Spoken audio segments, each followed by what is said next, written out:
Welcome to the regular meeting of the Public Health and Safety Committee for April 23rd, 2025. My name is Jason Chavez, and I am the chair of this committee. Before we begin the meeting, I want to offer a friendly reminder to all members, staff, and the public that these meetings are broadcast live to enable greater public participation. These broadcasts include real-time captioning as a further method to increase the accessibility of our proceedings to the community. Therefore, all speakers need to be mindful of the rate of their speech so that our captioners can fully capture and transcribe all comments for the broadcast. We ask all speakers to moderate the speed and clarity of their comments. At this time, I'll ask the clerk to call the roll so we can verify a quorum for this meeting. Councilmember Payne. Present. Rainville. Present. Ellison is absent. Palmisano. Present. Vice Chair Wansley. Present. Chair Chavez. Present. There are 5 members present. Let the record reflect that we have a quorum. With that, the agenda for today's meeting is before us. There are 9 items on today's consent agenda. Item number 2 is accepting the NEHA FDA Retail Flexible Funding Model grant from Food and Drug Administration. Item number 3 is authorizing a contract for service agreement with the University of Minnesota to contribute to the Prevention Research Center Core Research Project.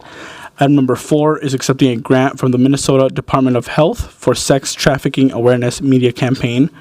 Item number 5 is authorizing an MOU with Wiley Weaver Law to utilize the space at the Lake Street Safety Center.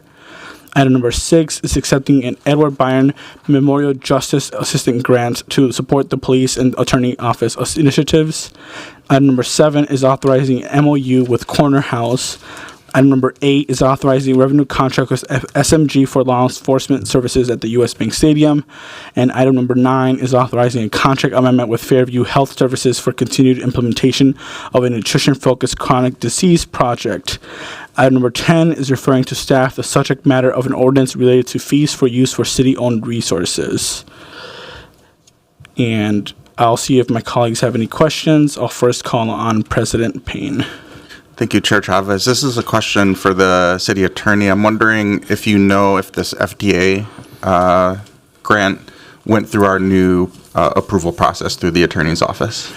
Mr. Chair, Council President Payne, I am assuming that it did, but I don't know that for a fact. I can follow up on that for you if you would like me to. I think that'd be good probably for the rest of the body to know as we go into the council meeting next week. Will do. Yep, thank you. And I can give a quick update on that, President Payne, because I did reach out to staff about my concerns about this, given the federal administration. And the city attorney reviewed the grant award and determined that the conditions were written in 2024 and in the manner that the city accepted this previously. So there was a review done. There should be no concerns. I brought it up in agenda setting in case that I had some concerns. So. Great, thank you. But for administrative follow-up, it would still be great to follow up on the question that President Payne asked. Absolutely. Cool. All right, so if there are no further questions, I'll move approval of items 2 through 10. I'll move aside item 1 for the discussion. All those in favor say aye. Aye. Those opposed say nay. Any abstentions? That carries, and the consent agenda is approved.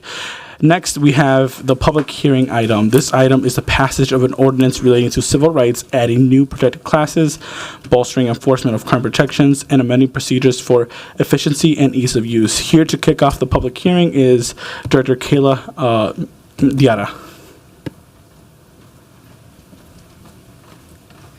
Welcome up. Hi, thank you. Chair Chavez, council members, good afternoon. Thanks so much for having me. My name is Kayla McCannon-Dieta, and I am the Deputy Director of our Civil Rights Department here at the city. I'm really happy to be here to talk about proposed amendments to our Civil Rights Ordinance. So just a brief overview of the things I plan to cover in this initial presentation. First, I want to provide some information on how we process discrimination complaints generally and how we enforce our current civil rights ordinance within our Civil Rights Department. I'll then move to an overview of the amendments that are being proposed, including the 3 new protected classes that are being proposed, bolstered current protections, and then procedural changes to our case processing via these amendments. Then I'll address the racial equity impact of these these amendments, as well as detail how we would plan to measure the impact of these amendments if they were to pass. And then I will end with a thank you to our partners who have been such a valuable part of this process.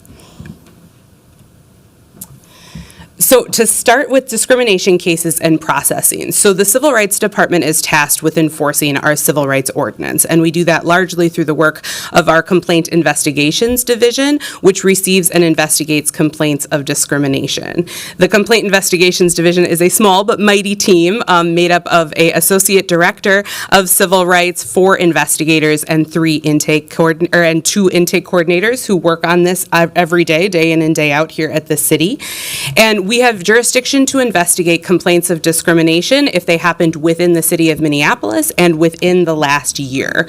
We are a neutral body that does this work as a free city service. So you don't need to pay to participate in this process or to have us investigate your case. You also don't need a lawyer to represent you in our process, though folks are always welcome to have a lawyer represent them if they would like.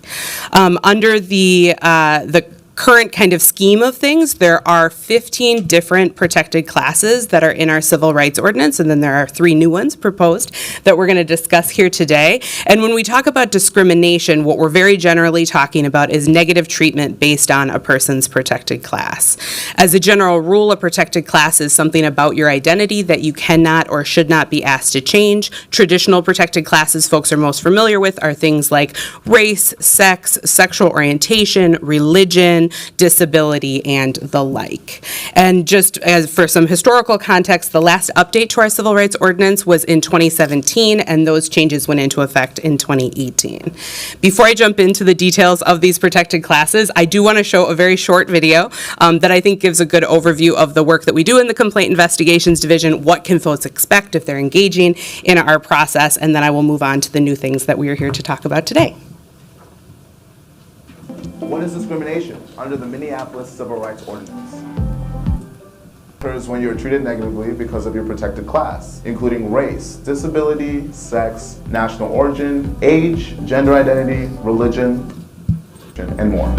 The Minneapolis Civil Rights Ordinance protects you from discrimination in the workplace, where you rent, where you interact with city employees, including the police, where you shop, bank, or get other services, and in many more areas.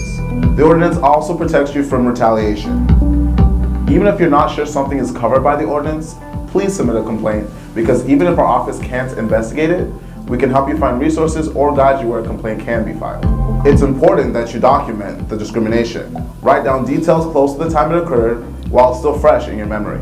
Also, try to keep track of the dates and times of things that made you feel discriminated against. Keep relevant emails, text messages, voicemails, letters, photos, and videos. If there are witnesses to your experience, ask them to write down what they saw and get their contact information. The Civil Rights Department highly encourages people to file a discrimination complaint, because after you file, your complaint is documented with the Civil Rights Department, which makes the city aware of possible discrimination. And in many cases, civil rights staff can help you draft a charge of discrimination, which is a legal document explaining your experience. Draft a charge of discrimination. The alleged discriminator must either attend a mediation session where you can reach a resolution together, or they must submit a response to the charges filed against them so we can investigate. We want you to know that the City of Minneapolis takes discrimination complaints seriously. Our goal is to protect and advance the civil and human rights of everyone who lives in, works in, and visits our city. To submit a complaint or find more information, go to our website or call 311. So for an overview of the amendments that we're talking about today, so we're discussing 3 new proposed protected classes. Those are housing status, height and weight, and justice impact status. We're also talking about bolstered current protections that provide additional jurisdiction and a robustness to the protections that we currently have in our Civil Rights Ordinance, as well as a variety of procedural changes that will hopefully help streamline and increase efficiency in our case processing.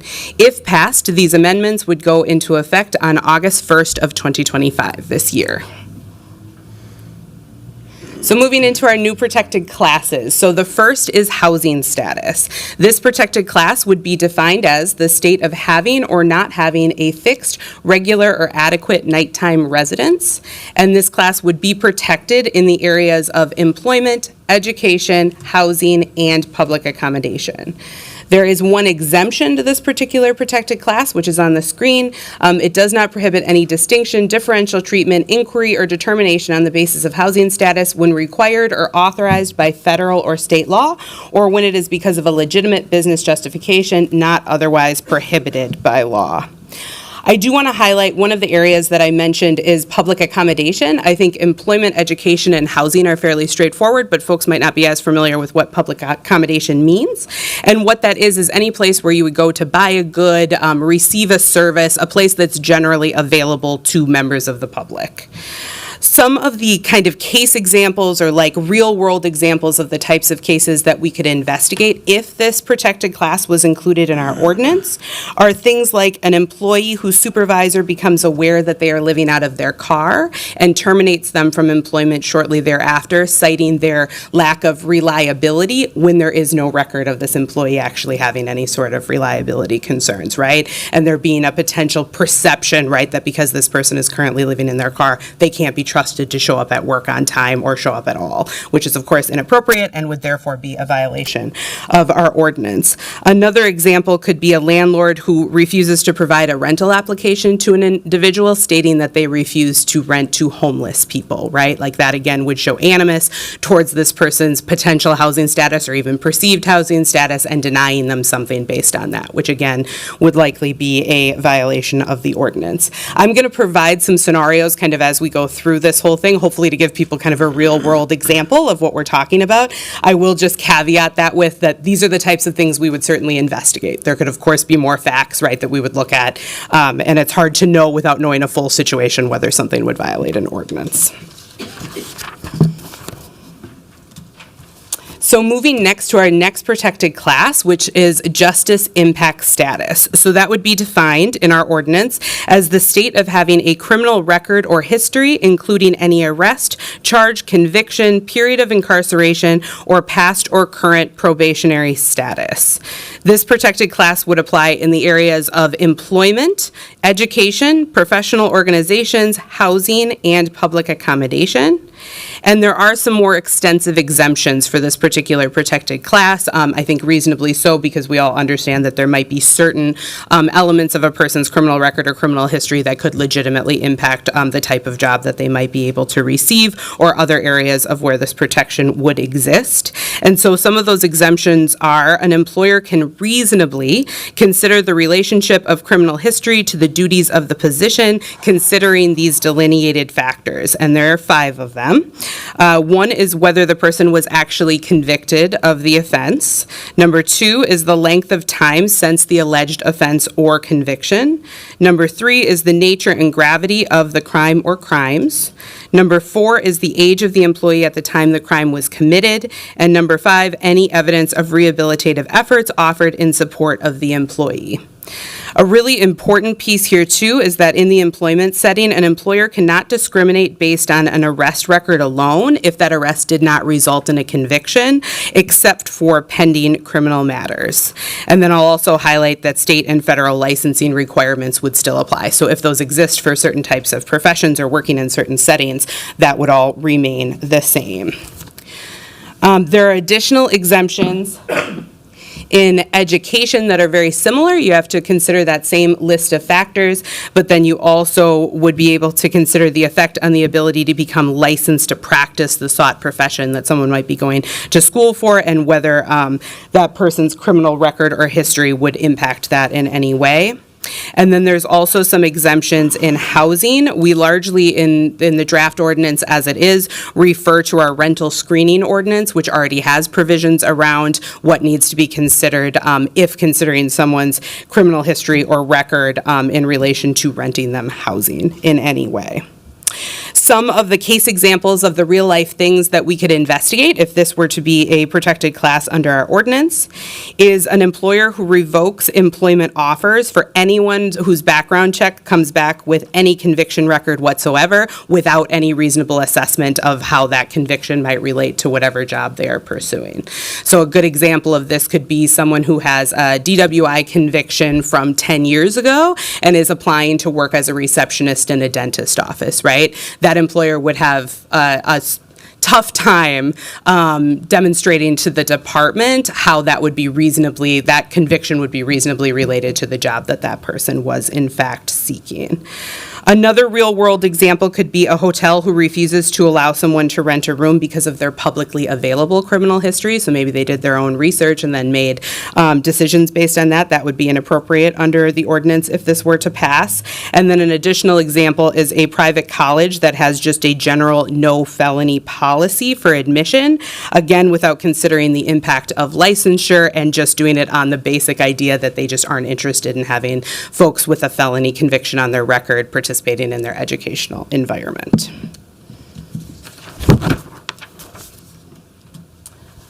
Moving next to height and weight. This is our third new proposed protected class.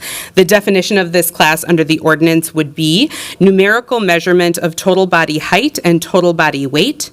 Height encompasses but is not limited to an impression of a person as tall or short regardless of numerical measurement.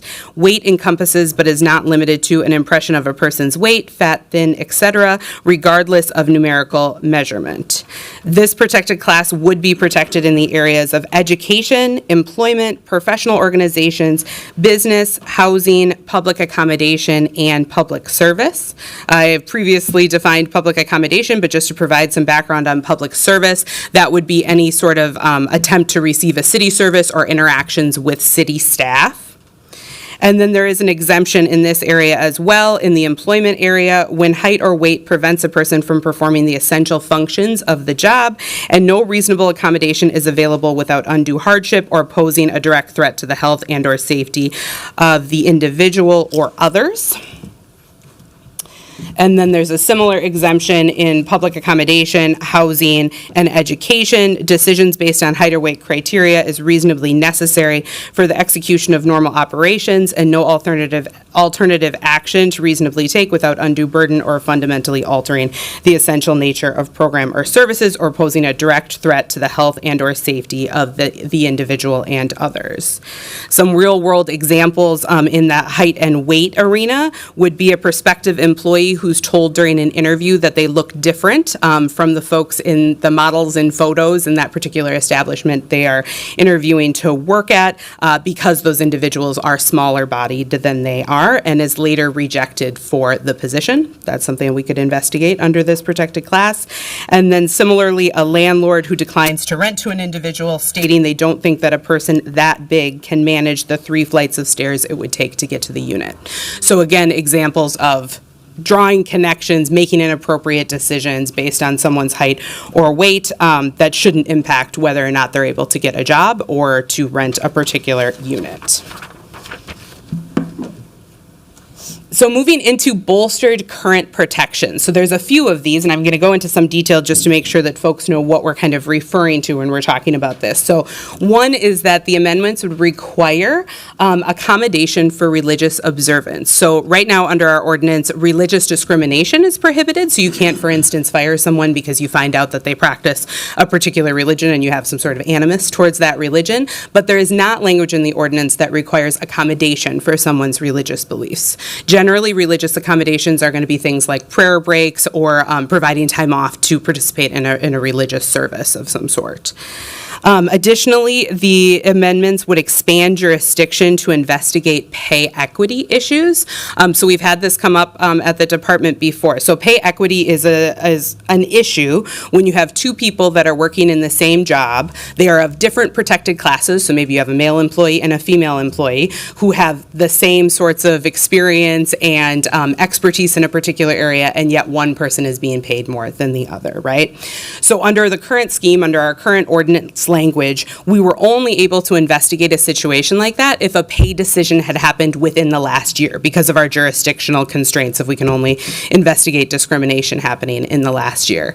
But of course, as we know, folks don't always know what their coworkers make, right? And they might find that out well into their employment, well into when that initial pay decision was made.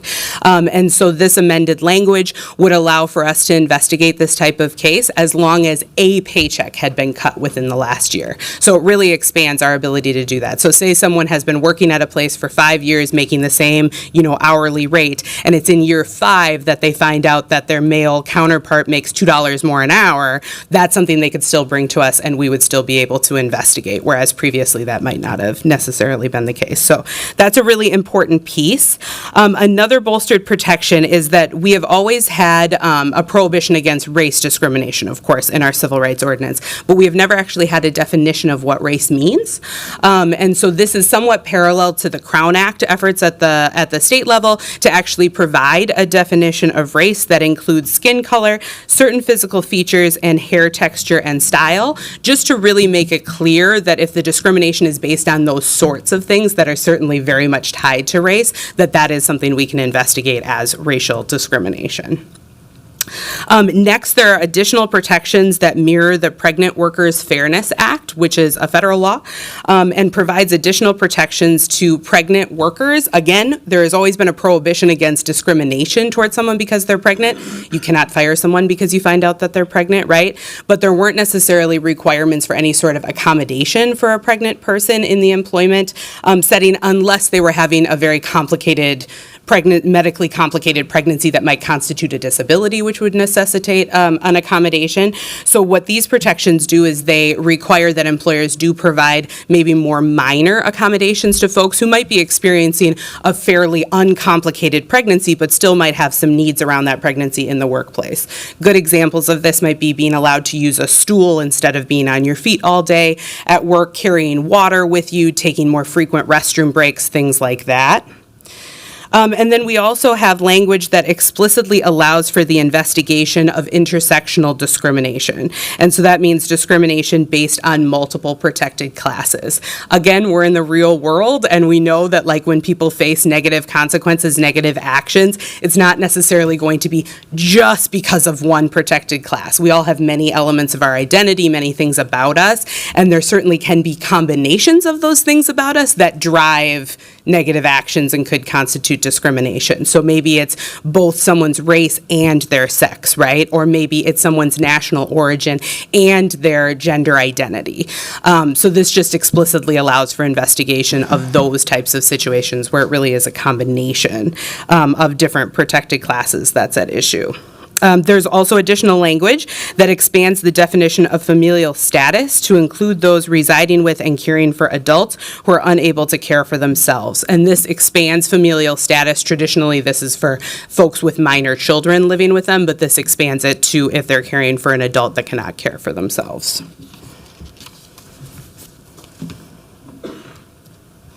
Moving now on to the procedural updates. So there's a few different things in these amendments that we hope will streamline kind of our case processing and improve it in a variety of ways. One is there's language that simplifies the procedure to obtain subpoenas in our public hearing process. And then there's a variety of different provisions that relate to how appeals are reviewed in our process. So as many of you know, we work hand in hand with our Civil Rights Commission, which is made up of volunteer city residents that are passionate about civil rights and are appointed by the council and the mayor. And one of the really important pieces that the commission plays in our case processing is that they are the ones who are tasked with reviewing appeals of decisions that the department makes. And so a lot of these have to do with this kind of appeal process. So there is a standard of review that they currently use for appeals, but it's not included in the ordinance. So one of these amendments would allow for the codification of the currently used standard of review for appeals into the ordinance. Another would require that Civil Rights Commission review panels complete reviews and issue orders on appeals within 90 days, just to ensure that our cases continue to move as efficiently as they can. And then there's also a change that would allow for Civil Rights Commission review panels to include only one attorney member instead of two. So the commission has 21 members, only 6 to 8 of whom need to be attorneys. And so as you can imagine, requiring 2 attorneys to sit on each of those panels, which only consist of 3 commissioners, just does reduce our capacity to be able to move appeals through. So this would drop that down to 1 attorney member. There would still be 3 people on each of these panels, but only 1 would have to be an attorney member of the commission, and hopefully just allow for a more efficient processing of appeals. And then last, there's also an extension of the deadline to file a lawsuit after receiving a decision from the department from 45 to 90 days. This mirrors a recent change to the Minnesota Human Rights Act, and hopefully just provides folks more time to assess their options, maybe get an attorney if they need that to proceed with their case. So hopefully just makes it more accessible to folks. So that concludes my discussion of what is in the amendments. And next I'll talk about the racial equity impact of these amendments if they were to pass. So our hope and belief is that these proposed additional protected classes, as well as the bolstered protections and procedural updates, will have a significantly positive impact, particularly on BIPOC residents in the city of Minneapolis, but also folks that work in and visit our city. Due to historical and systemic inequity, BIPOC residents are more likely to have experienced things like housing instability, or to be justice impacted, or to experience pay inequity. Thus, these expanded protections will be particularly relevant to folks who have had those experiences. Additionally, the expanded definition of race very much takes into consideration what BIPOC folks might experience in relation to hair texture and potential racial discrimination. I'll also highlight that already under our current civil rights ordinance and our current enforcement in our civil rights department, race is the most common basis for a discrimination complaint, and that those complaints vast majority are coming from BIPOC individuals. And so they're interacting in our process that much more, and therefore increased efficiency in our process will hopefully benefit everyone who is making complaints with our office. Measuring impact. So if these amendments were to pass, we certainly acknowledge that there would need to be extensive engagement with community and education across both the enterprise and the wider city community to make sure that folks know that these protections exist and also know where to go if they do face discrimination on these bases. So we will certainly be tracking our outreach and engagement efforts and the impact of those outreach and engagement efforts. We'll be looking at, are we seeing increases in complaints being filed after we hold these types of sessions in community, and then also surveying folks to get their input as to how impactful our engagement efforts are in their day-to-day lives. And then generally we'll of course track the complaints we would receive under these new protected classes, but also in relation to those bolstered protections, complaints we would get from pregnant individuals, for instance, who are having trouble in their workplace. And then we would of course track positive case outcomes, whether that's a mediated settlement agreement in the case, whether it's a finding that discrimination did in fact occur, or a conciliated settlement in a case.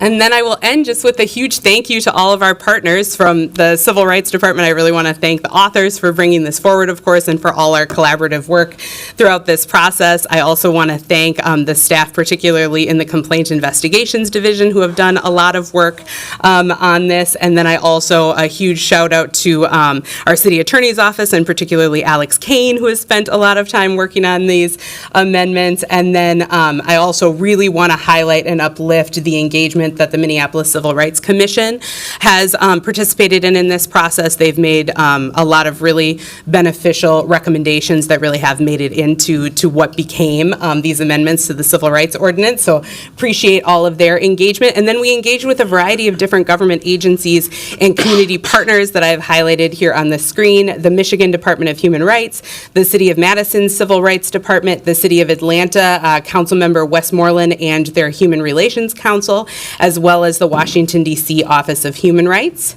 And then we worked with community partners, including the ACLU, Diversity in Practice, and the Wanton Injustice Legal Detail, Justice Impacted Individuals Voting Effectively, otherwise known as JIVE, and the National Association to Advance Fat Acceptance, NAFA. So a huge thank you to all of them for their engagement throughout this whole process. And with that, I will stand for questions.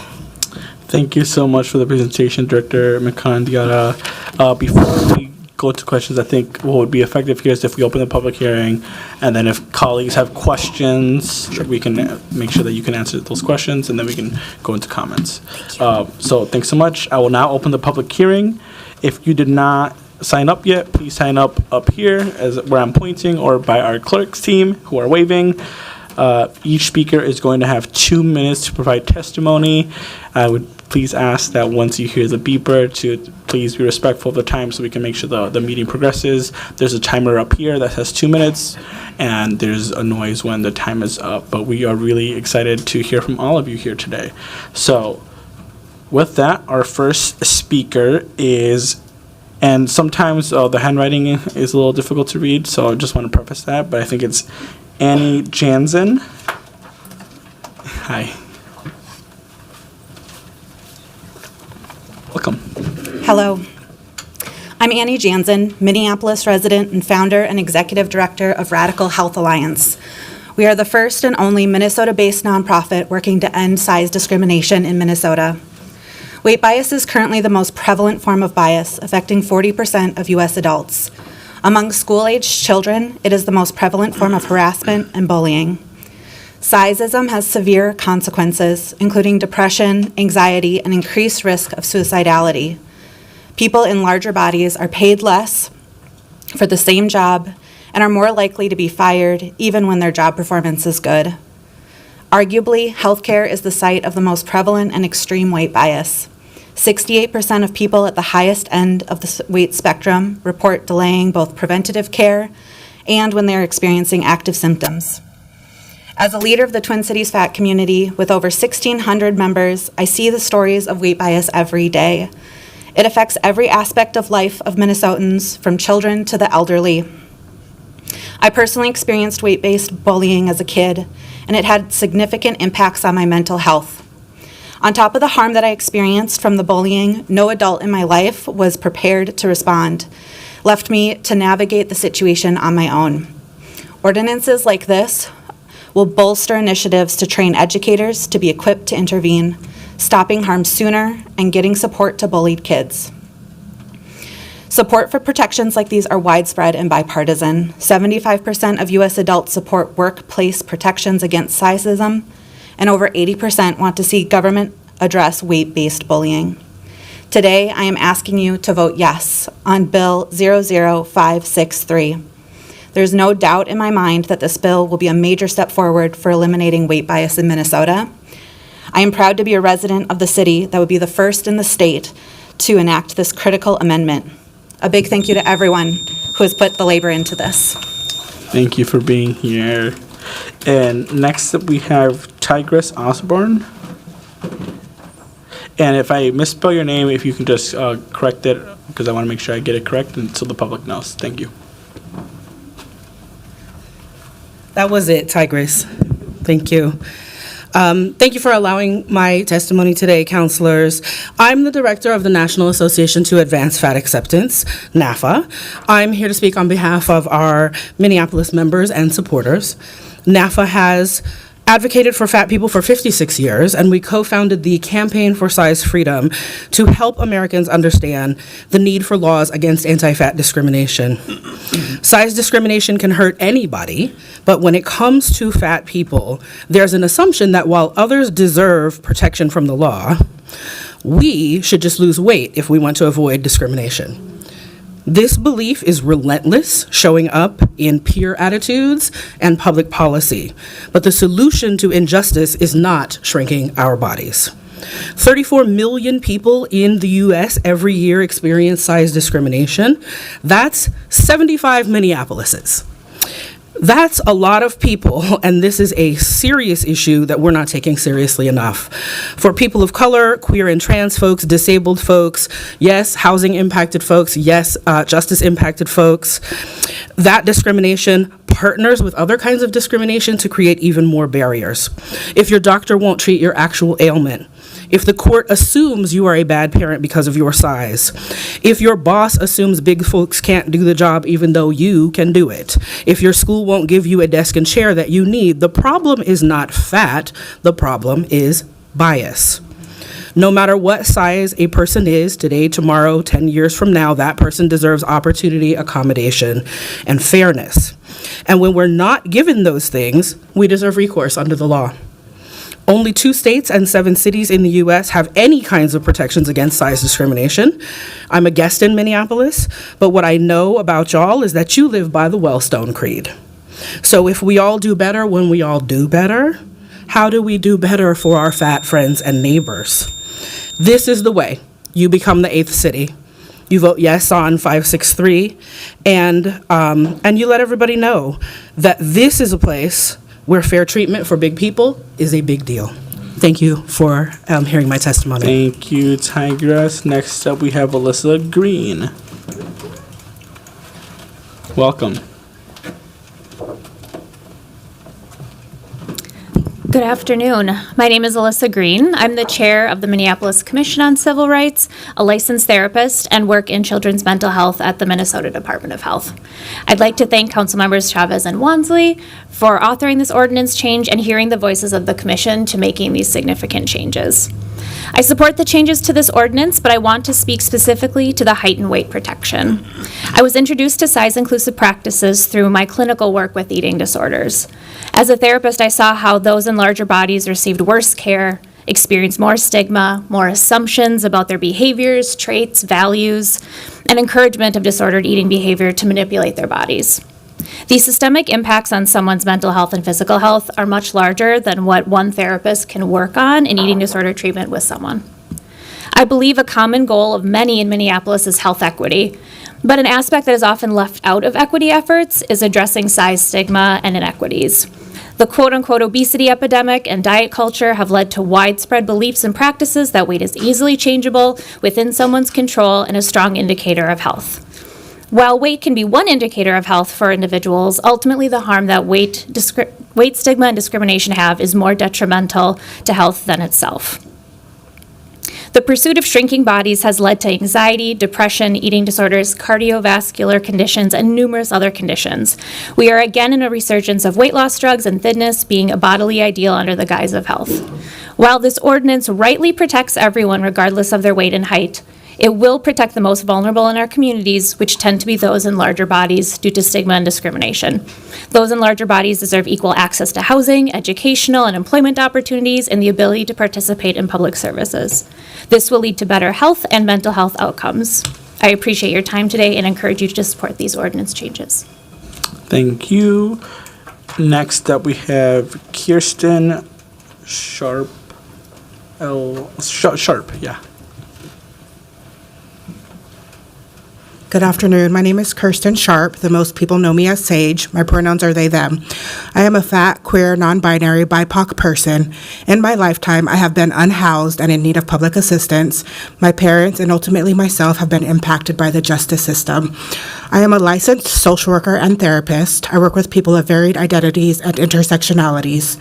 I haven't quite made it to my 2nd anniversary of living in Minnesota, but I can say it has been one of the best decisions I've made.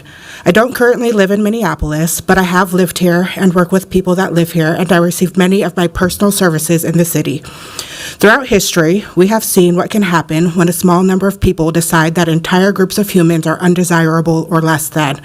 Discrimination, intolerance, and hate has resulted in slavery, concentration camps, housing insecurity, poverty, increased mental and physical health concerns, incarceration, war, and death. We should not have to add language to reduce discrimination and create consequences for organizations and people that choose to engage in hate and intolerance because we are all human. However, hate and intolerance have seeds sown in the very fabric and foundations of government and the society in which we live. We must be more specific about who is human. I implore you to expand this language. The City of Minneapolis has the opportunity to continue to be a leader in providing safety for all groups of people. Please don't squander it. Thank you. Next up, we have Maurice Ward.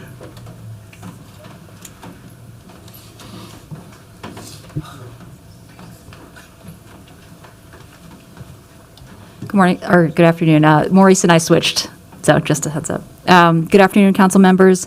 My name is Crystal DeAlenkar, and I'm here today in strong support of the proposed protected class ordinance updates.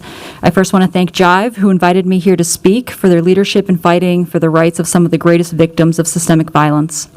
This ordinance is long overdue. It brings our civil rights laws in line with the realities our communities face today, especially justice-impacted individuals, those with a criminal record, who are routinely denied housing and jobs, not because they pose real risk, but because of stigma and policy rooted in punishment, not restoration. We continue to criminalize individuals responsible for just a tiny fraction of overall harm, while ignoring far greater crimes. Wage theft robs $50 billion a year, more than all other property crimes combined. Tax evasion, $1 trillion annually. Air pollution crime, it kills 100,000 people every year, several times more than all homicides combined. However you want to measure suffering and harm, these are the biggest contributors. Yet we reserve the harshest and most draconian consequences for those with the least power. This ordinance doesn't remove accountability. It simply says if you're going to deny someone an opportunity because of their record, you must show why. One must consider time past, rehabilitation, and whether there's a real risk to the job or housing in question, not blanket discrimination. We already know the justice system disproportionately punishes poverty and racialized communities, and we also know what actually reduces violence and harm: access to housing, education, healthcare, and stable employment. Hordes of research backs this up. In fact, two of the biggest predictors in reducing crime: early childhood education and Medicaid. Again, basic needs. Given all of the evidence, I leave you with this question.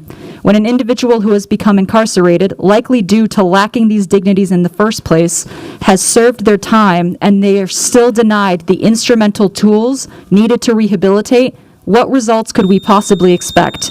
Denying these opportunities feeds the trauma and harm-inducing cycle. So I ask you today to please support this long overdue ordinance update. Thank you all. Thank you. And if you can please make sure we got your name because of the switch. We just want to make sure. Thank you. And you can work with our clerk up there. Yeah, thank you. Next up, we have Gregory Gibson.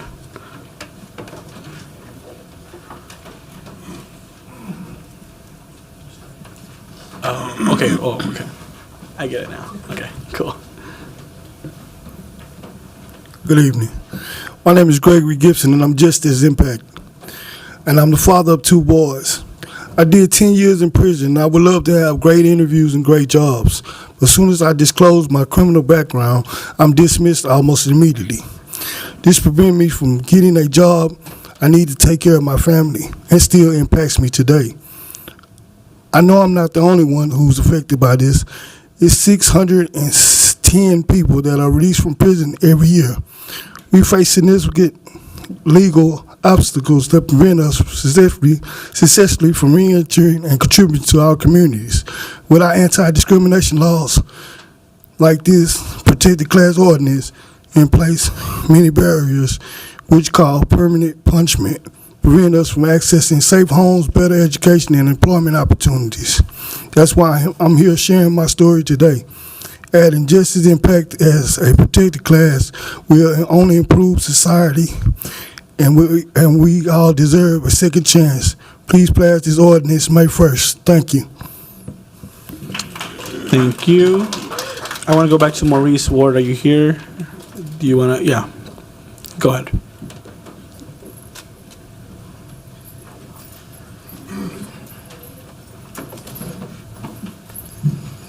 Maurice Ward. I want to thank you guys for hearing this. It's been a long time coming. I'm going to do lived experience because I don't have all the facts and statistical data. I am running for Ward 5 City Council, and that in itself is something that being justice impacted allowed me to force myself into that position. Now, when I came home, I was, when I say came home, I came home from prison, being justice impacted. My PO told me I have 60 days to find a place and find employment. And when he told me that, I didn't understand the implications of having a felony on my record because of ban the box and things like that. I ended up going back to prison for an infraction because I could not find a job and I could not find housing. So you got to understand that with these discriminations that biases that we experience is the reason why we recidivate in so high numbers, because it's difficult when you go apply, and it's discerning. It's going back to my family after applying for a job and being told I have the job, to find out 7 days later did a criminal background check and I don't have the job is demoralizing. And being as old as I am, to explain to my wife that I can't find employment, it makes me less than the provider of my family. So you got to understand, there's a lot of different things that go on through this discrimination and bias that has a rippling effect into our communities. This is not new. The nation is moving toward justice impacted. Atlanta has passed it. Gainesville, Florida has passed it. Chicago is looking at it statewide. So Minnesota being as progressive as it is, I just ask for you to pass this on May 1st. Thank you. Thank you. Next up, we had Brad Fatigue. Welcome.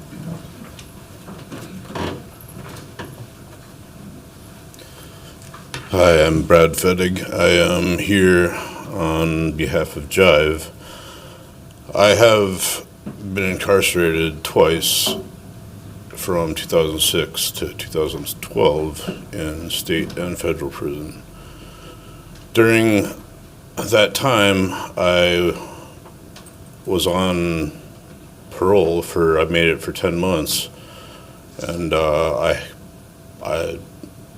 there was nothing but wanting to go back to prison because there was no help for me to survive. Like you can't pay rent, you can't pay your bills. So I went back to selling drugs like I was. Upon release from federal prison, I struggled many years. I wanted to go back for 3 years. Lost many relationships because of my struggles. There really is no rehabilitation in prison whatsoever. Any rehabilitation is done on your own. And any integration back into the community is done on your own or with the help of private, community groups or friends. Fortunately, I wouldn't be able to find a place to live if I didn't have some friends that were to help me. So I'd just ask that there be some help for people being released from prison and starting fresh. You can't even get Minnesota state assistance if you have a felony, at least as far as an EBT card, at least. But medical insurance is, I can't speak the facts on that, but that is likely an issue to receive benefits. It is incredibly hard to get there. Thanks, Brad. I figured it out. And thanks, Brad. Thank you. We appreciate it. And I can't read the handwriting on this next one, but I think it's JAU. Sorry. And if you can say your name, I apologize. Good afternoon. My name is Sharon, and I'm also impacted by the justice system. I can say I am a parent of 3, have suffered homelessness several times, have a great work background, been hired on more than 5 jobs, explain in interview my background, receive the job, start the job, then have to clear my desk up or ask to be removed because upper management has decided they don't want to go further. Along with, I was granted Section 8. I lost my Section 8 because I have a background, a criminal background, and I couldn't find a place that would rent to me. because of my background, along with the help of Beyond Backgrounds that pays additional $2,000, if they rent to you, they still don't accept that. So it's important. As a mother, I'm not a lazy mother. I like to feed my children well, take care of them like a mother's supposed to. But being that the way things are now, it's a hard thing. We make bad decisions, but people do grow from that.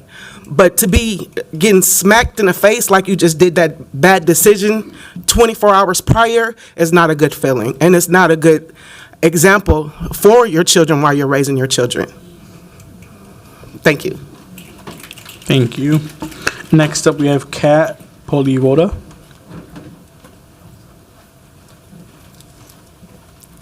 Hi, thanks for hearing from us today. I'm Kat Polivoda. My pronouns are she, her, and I'm a small business owner here in Minneapolis. I have a plus-size resale shop in the Hale Page Diamond Lake neighborhood, close to Lake Nokomis. This year, it is 8 years with the brick and mortar there, which is, it's been a little bit of a journey. But I'm here today because I support all of these changes, but I especially want to speak to the height and weight protections that are being pursued today. Hearing from many people's comments, I'm thinking about like Annie and Tigris who spoke first. Those stories and examples, along with the examples that are part of the presentation, like because I am a member of the fat community, because all of my customers are fat people, folks who wear plus size clothing, I hear and see examples just like that, like on a regular basis, It's wild to be a shop owner and like have that sense of community in that space and hear the beautiful and the not so beautiful things happening in people's lives. And examples that you've heard today are true. It's like I hear from parents about their kids being bullied in school because of their size. I hear about folks who suspect some anti-fat bias is happening like in that hiring process when they're looking for jobs. I hear about and have close friends who have been denied necessary medical treatments or have waited way too long to get the help that they need. My shop also does fat pool parties that are really exciting and everyone loves them. But the reason why is because for fat folks, like being at the pool with other fat people in that space is sometimes the only time they've been at a pool and not felt like they're going to be harassed or judged or singled out because of just like, wearing a swimsuit and doing life in their bodies. As a small business owner, I also support this. It's not hard to, be able to protect, to want to protect folks' civil rights. And if I'm not, I want to know and I want to do better. And I want to be in a city with other business owners who feel the same way. Thank you. Thank you. Next up, we have Antonio Williams. And then if folks haven't signed up and would love to sign up, please work with our clerks up here. Thank you, council members. My name is Antonio Williams. I served 14 years and 2 weeks in the Department of Corrections. But I'm not going to talk about the discrimination that I faced. I'm going to talk about what I do after coming home. I came home June 22nd, 2020, almost 5 years ago. And I started an organization called Tone Up, teaching ourselves new examples to uplift our people. And what we do is we resource justice-impacted people who have come home after serving time. And it is our job to connect people with resources, a network, and give them hope.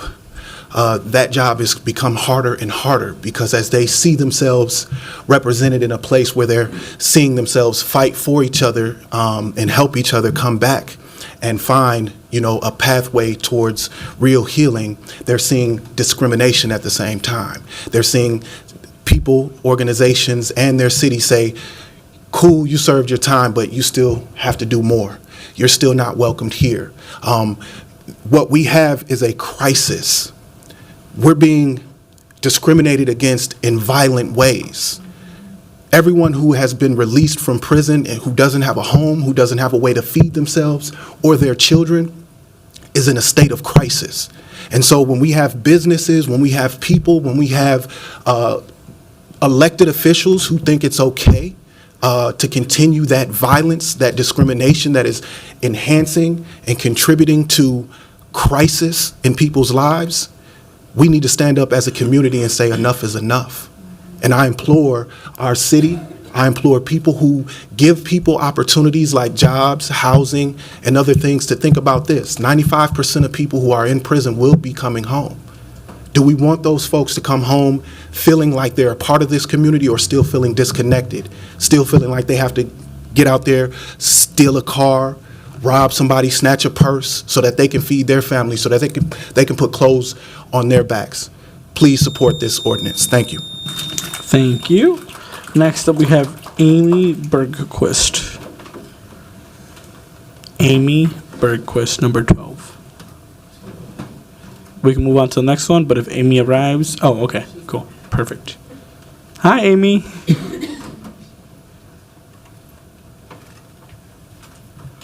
Thanks. It's quite a sprint from the overflow room. Thank you so much, Chair Chavez and Vice Chair Wansley and council members for being here today. I'm really excited about the ordinance changes. My name is Amy Bergquist, and I have served on the Civil Rights Commission in the city of Minneapolis since 2014, so 11 years. And I just want to talk about two minor things, but I think they're really significant. I submitted written comments, so I'm not going to talk about that first one that's really tiny, but I want to talk about the second one, which really shows that there's a danger these changes will give with one hand and take away with the other. And that has to do with what Director McConnell-Diarra referred to as increasing efficiency in the case processing, and specifically the codification of the standard of review. Now, that sounds really technical and not nearly as exciting as all these other changes, so I'll try to be brief, but I do think that the codification will have a negative racial impact and will make it harder for the commission to do its job. And this goes back to the institutional history in my 11 years on the commission. There have been at least 4 different directors of the Complaint Investigation Division, and so understandably there are some issues with institutional memory. But back in 2019, the commission and the department reached an agreement that if the commission is remanding a case for further investigation, that standard of review doesn't apply. We reached an agreement, and now the department says they can't find that agreement in their records. The point, and I submitted sort of evidence that there was this discussion, there was a meeting, there was this agreement, the city attorney's office chimed in. And what does that mean? Why, if we're remanding a case for the department to do more investigation, we don't want to have to find that there was clear error on the part of the department. That is actually going to make it harder for people to bring their claims and to get their claims, get a fair hearing. So as an example, if somebody says that an employee was discriminated against, well, I'll refer to my written statements, but I really encourage you to take a look at what I've submitted in writing, and please don't codify the standard review just yet. Thank you. Thanks, Amy. Next up, we have Paul Sullivan.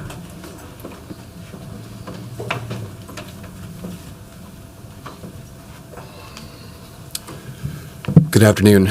My name is Paul Sullivan, and I am an organizer with the American Civil Liberties Union of Minnesota. I've had the honor of working with the Justice Equity Coalition and council members Wansley and Chavez's office to make justice impacted status a protected class in the city of Minneapolis. The ACLU of Minneapolis believes strongly that this addition is an important step forward for the constitutional rights to due process, ensuring that people do not suffer punishment extracurricular to that handed down to them by a court of law that they were not sentenced to. I'm also here today to deliver a short message from Bridget Simpson, the organizer in Atlanta, Georgia, who pioneered protected class classification for justice impacted folks. As she says, and I quote, "Greetings from Atlanta, Georgia. My name is Bridget Simpson. I am the executive director of Bard Businesses. I lead the Protected Class Network. I'm a justice-impacted woman and advocate for social and economic justice for those who are justice impacted. In October 2022, we successfully passed an ordinance in Atlanta, Georgia that added justice-impacted people to the protected class status. We know from firsthand experience that being justice impacted can mean being locked out of jobs, housing, education, parenting, even long after sentences are completed. This creates a cycle of poverty, insecurity, and hopelessness. But when we pass policies like this one, we're opening doors. We're saying economic stability, humanity, and opportunity belong to us all. Minneapolis's ordinance is a bold, necessary step towards equity and healing. Justice-impacted people are our neighbors. They are our co-workers, our community leaders. Let's protect their rights and build a city where everyone has a real shot at a second chance and humanity and success.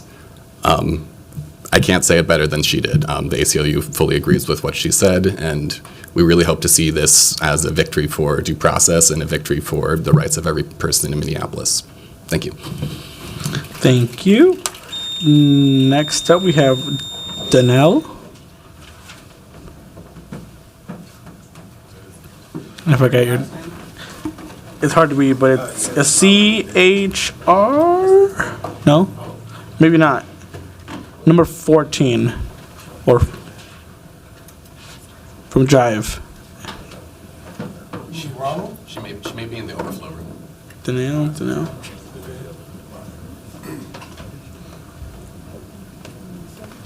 What's your name? I'm Jarmel. You're next, but you can come up. How about we start with you next, and then we'll figure out if number 14 is here. But if Jamel, you come here. But the person I was looking for is Danelle Christiner. Cool. Welcome, Hello. Jamel. Hi, my name is Jarmel Perry. I own a company called Make It Home, and I'm a proud member of Jive. The reason why I'm speaking today is more out of experience of life. When you're young and the first thing you do after you get out of school is go to college. As soon as I entered college, I ended up getting a felony on my record, which stopped me from being able to get those grants. After I took care of the process of getting my life back together, tried to come back home, to my mom's house, and could not live there. And then when she actually did let me live there, she lost her housing because she had me living in her home. So that made us all homeless, made me someone, an outcast, a pariah, someone that you can't have in your home. Not only did not do nothing that severe, now that no matter where I go, I am always seen as more of a problem than the problem I actually had. Even to this day, I wanted to say more about that. And I know plenty of people, even nowadays, where they've been arrested or they end up in handcuffs because they're having an altercation, a conversation, an argument, just because they have something on their record. What I've seen happen, and it's actually happened to me as well, where you have an argument, and then once it gets broken up, the officer usually looks at you both and says, "Hey, what's your name?" And then they go and put it in a computer, and then it pumps out everything that you've done wrong in your life. And usually on that judgment alone, they figure out if you're going to sit in the cell for the night or you're going home. And that should not be a factor at all, especially when we're talking about human beings that live their life each and every day. Someone that's coasted their whole life, done great their whole life, can be lying in this situation, and it can tear another person, another life apart. So thank you. Thank you for letting me speak. Thank you. I'll name again Danelle if you're not here. Otherwise, is it you? Hi. Good afternoon. Thank you for hearing my testimony today, Council. My name is Danelle Kreisner, and I am Jive. I'm a justice-impacted individual who was sent to what you guys call a rehabilitation center, aka prison. I did my time. Prison is not a rehabilitation center, but that's not the situation at hand. I did my time. I came home, and I thought that my sentence would be over. It's not. I'm a single mother who has fought in a community to thrive. When I apply for a job or housing, I'm immediately accepted. It's not that my credentials aren't there. It's not that my value isn't there. I hold value to any company that I come to. I get the job until my background is run, and then I'm immediately denied. I'm a single mother who has no choice to be a single mother, who is forced to live in communities below poverty rate, that are above crime rate. This is no place for me to have to raise my child. And I am faced with that because I'm denied for housing because I am justly impacted. Not because of who I am or what I stand for today or what I was before I was justly impacted. People make mistakes. They pay for them. We should not have to pay for the rest of our lives because of a crime that was committed. I strongly agree with this ordinance, and we need this ordinance passed. This needs to be a light that's brought upon everybody's heads and in everybody's eyes, because it's more than what we imagine it to be. And it's not only impacting me now as a justice-impacted individual, it is impacting our future generations, because it instills something in them that suppresses them mentally, emotionally, and it impacts them for their futures, because they don't think they can thrive, because they see their parents and their community not being able to do the same thing, because we are therefore justice the impacted. Thank you for hearing me today. Thank you. And next up, we have Ronald Brown.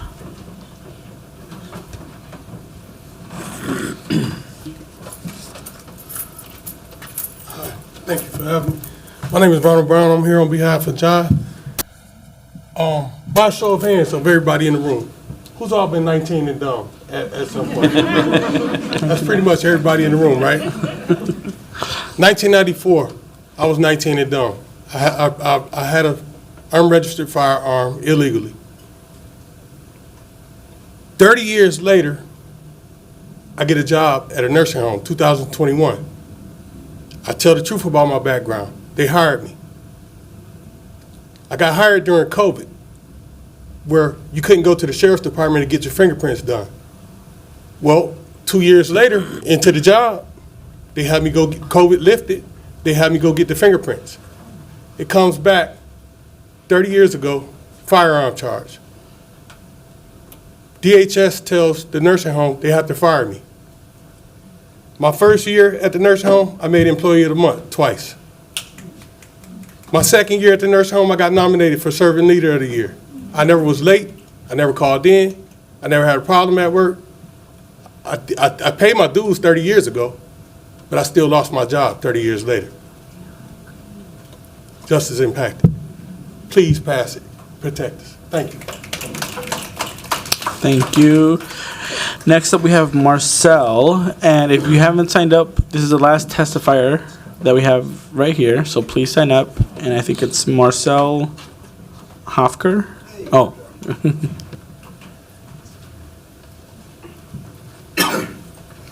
Hello, my name is Marcel Hofker. I am justice impacted, post-incarcerated. I'm an entrepreneur, a business owner, and working for the state with DEED, working with men and women coming out of the federal system.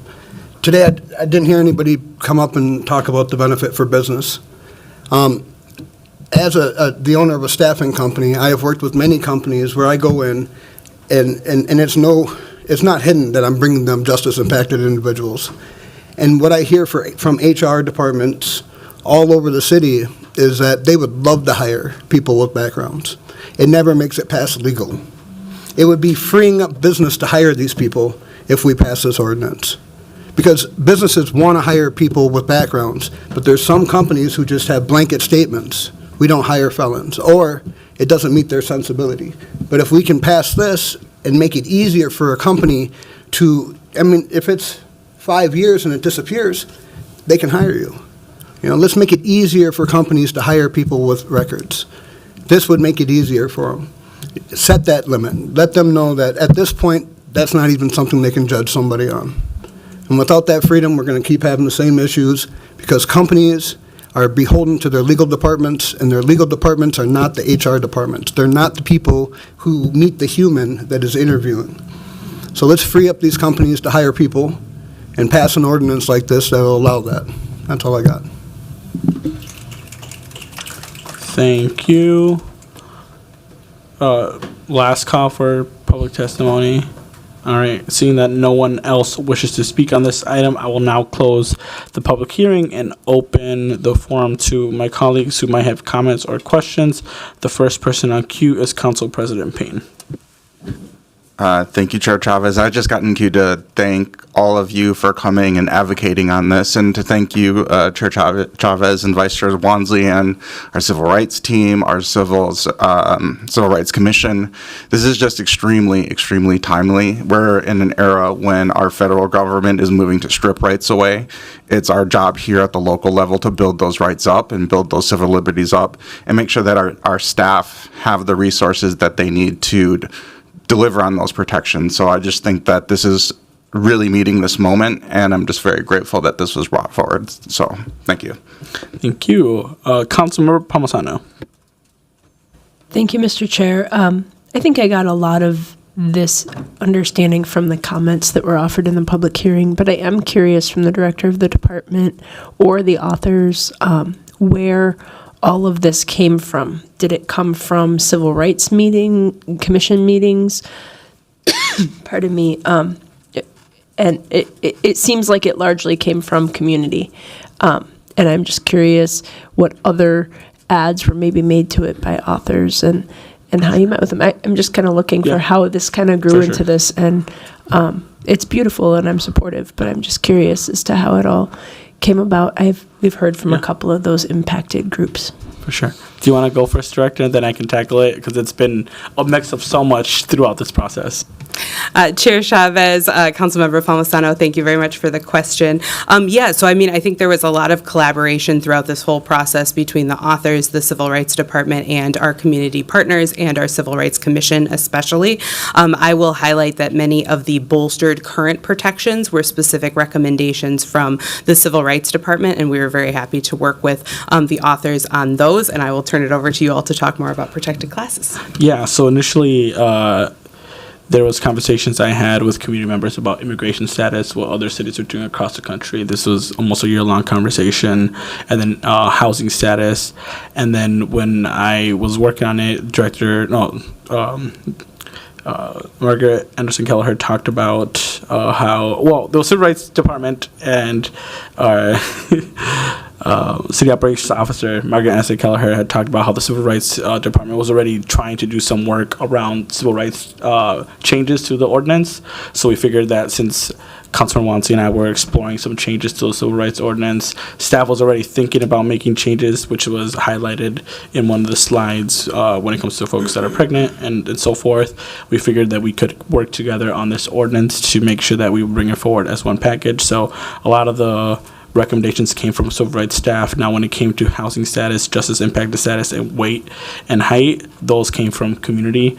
The height and weight component came from the Civil Rights Commission. There are many different organizations here today who have been advocating for this stuff in Minneapolis and across the state. So that was where the Civil Rights Commission, Alyssa, folks from the community have been advocating for that. So that was a change that we heard from the Civil Rights Commission, and it was never actually included in our ordinance until we heard that from the Civil Rights Commission, and that's how we included that part. The housing status was just from advocates, folks making sure that there's less discrimination when people are seeking housing in general. Initially, we were working with like folks that were unhoused as a protected class, but after working with our Civil Rights Department, we focused on housing status to make it more in alignment with how the ordinance is written. So that's how we wrote it. And then when it came to justice impacted, I'll pass that to Vice Chair Wansley because that was, Thank you, Chair Chavez. And I do want to note also that this has been nearly a year-long effort with you giving notice of this ordinance last May of 2024. So we're almost coming full circle in reconciling this. But following the voter registration or restoration efforts at the state level, I know my office has been in conversations specifically with the ACLU and a number of groups who led that charge to also explore what are efforts we could do at the municipal level to honor the under-recognized protections that justice impacted communities are often denied. And when I became aware that Councilmember Chavez gave notice for the Civil Rights Ordinance to be revisited, we were approached by ACLU, Jive, saying that this is actually the perfect opportunity to revisit or look at how to add justice impacted as a protected clause. So again, really being responsive to the subject matter experts in our communities who are helping us guide policy, and in this case, unfortunately, from their lived experience of being denied basic protections in their civil liberties. So I'm very grateful for our staff and for Council Member and Chair Chavez and the Civil Rights Commission for being receptive of our community's expertise and feedback in incorporating these provisions so that many of our community members who often don't feel seen feel very visible in this ordinance. And I'll just add one more part, if you don't mind, Councilor Palmisano. Initially, the way we had submitted a notice of intent, and then it was referred to staff, and we ended up amending that notice of intent because we had further conversations with the Civil Rights Department and how we would rather go towards a partnership in moving this policy forward. But yeah. Thank you so much for all of you sharing this origin story and this evolution of our civil rights ordinance. I do have a question that I'll take offline about what Ms. Bergquist had mentioned about codifying the standard of review potentially having negative consequences, but I'll take that offline and confer with the authors once I understand it fully. I didn't understand it in that very short review of it. Thank you for all of this work. Thank you. Thank you so much, Councilmember Palmisano. Vice Chair Wansley. Thank you, Chair Chavez. I just want to reiterate thanks to our staff and to our community partners, specifically Jive and the ACLU and our commission and Chair Chavez. I'm already getting emotional because the testimony that you all shared for each additional protected clause that we're considering today was just extremely powerful. But I'm thinking, of course, as someone who is bringing forward the justice impacted one, of how that really hit home as someone who is currently supporting a loved one who spent 15 years going back and forth in prison and seeing, in spite of every best rehabilitation efforts, that individual, as you all highlighted, feel less than human, and having to respond to what is a deterioration in that person's mental health right now because they've been denied their basic protections. And it's because of them that I feel very honored and grateful to be able to bring this work forward, to hopefully never have someone else be put in the predicament of my loved one. So I just want to say thank you all for supporting us and getting to this place and for lending your vulnerable and powerful testimonies for us to shape this policy. And I do this with my loved one in mind, especially today. So I just want to say thank you all. And as Council President Payne said, I'm also feeling really grateful to be in this position where we're seeing a federal administration under the current president that is going on a just all-out attack on so many of our communities and weaponizing our differences to harm us, and to be in a place where, as policymakers, we actually are on the offense and are proactively bolstering protections for some of our most vulnerable communities and residents. And I really hope, as many of you all communicated, that Minneapolis, in passing this, can be a beacon of light for so many cities and other places that feel as if they have to capitulate to the hate and intolerance that is being spread across the country right now, and feel that they have to retreat because of the fear that's also being spread by this administration, and know that there's places like Minneapolis, there's places like the folks who spoke in our community today, and the elected officials who are on this body who support this work, and staff who have led on this work, to know that there is a bigger movement of people in our world, in our nation, in our city, who are here to move beyond that hate and intolerance and see power in our differences. And I'm so grateful that we get to be that beacon of light. And I'm so grateful to be in a place where we have brilliant, amazing folks like those who testified today. So I just want to say thank you all. And it's days like this where I feel grateful to be in this position and reminded of the privilege of being in this position. So I just want to say thank you. And with that, I really encourage all of my colleagues to support this. This is one of those policy opportunities where we should feel proud of a policy action that we get to take that actually aligns with the values that we say our city upholds. So I hope that this is one where it's not only a unanimous vote amongst this committee, but I hope and expect that it's one, once it makes it, assuming it passes here, amongst full council next Thursday as well. So with that, I will pass it to my co-author, Councilmember Chavez. Thank you, Vice Chair Wansley, and I just want to thank our staff in the City Attorney's Office and Civil Rights Department, Kayla, Alex, Michelle Phillips, Menier, a whole bunch of staff members worked really hard. If you see, this ordinance is so long. There are many pages that took a lot of work from our civil rights staff or the City Attorney's Office. I know that part of this is also having like our little own work group meetings. We met a lot. A lot of conversations, and I think that's the thing I wanted to highlight today, because I think it's a part of policymaking of how city administration staff, our city staff, our own ward offices, how council members and community can all work together. I talked about it when we passed our street vendor ordinance just last week.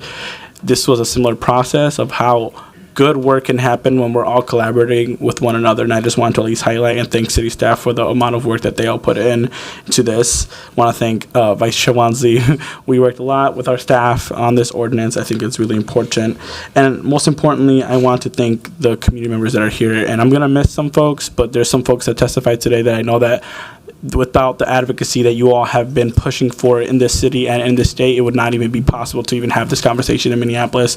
We heard from the Radical Health Alliance, National Association to Advance Fat Acceptance, helping folks from the Campaign for Size Freedom, New Justice Project, Minnesota Freedom Fund. We heard from the Civil Rights Commission. We know that we had a lot of conversations with the Civil Rights Commission. It was a great time hearing their feedback. Tone Up, ACLU. I know that we had hope for the diversity in practice, Wanton Justice Legal Details, Jive, and many other people. I'm sorry if I'm forgetting, but I try to take note of people that were testifying with different organizations. This is the kind of work that community has been pushing for, and we're just here trying to pass a policy to help give justice to the work that our community has been advocating for a very long time. So I at least want to acknowledge the amount of organizations and staff and community members that have been pushing for this kind of work to happen for a very long time. And I'll say more at the full council meeting, but I at least want to acknowledge the public and thank our city staff for the work that they did. We know that there was a lot of work from both the Civil Rights Department and City Attorney's Office, and it takes all of us to move this forward. So, I mean, if you look at the ordinance, there are bolstering workplace protections. We're talking about texture of hair, housing status, weight, and height. We're talking about justice impacted.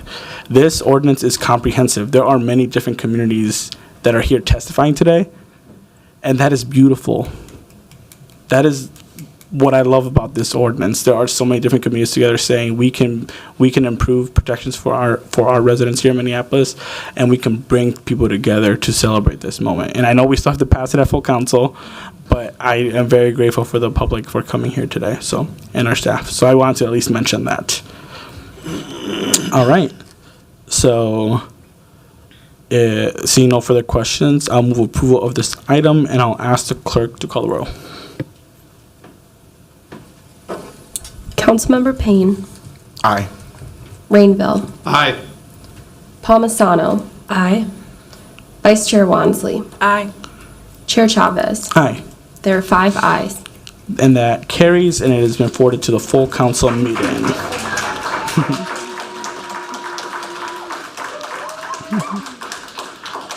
And thank you all for being here today. Our final item, and sorry for making you all wait this long, but it is receiving and filing an overview of the 2025 Summer Safety Plan in response to a legislative directive that this body and full council passed. Here to kick off this item is the Commissioner of the Office of Community Safety, Todd Barnett.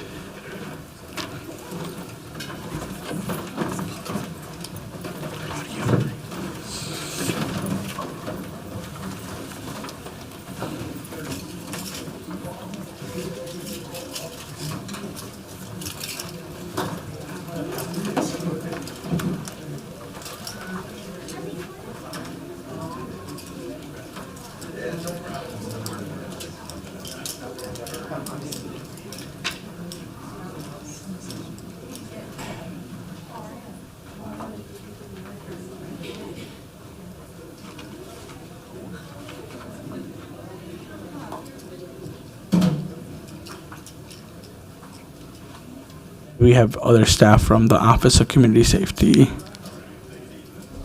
And we can give it a little bit because I know that the presentation was here longer, so we'll wait.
Welcome.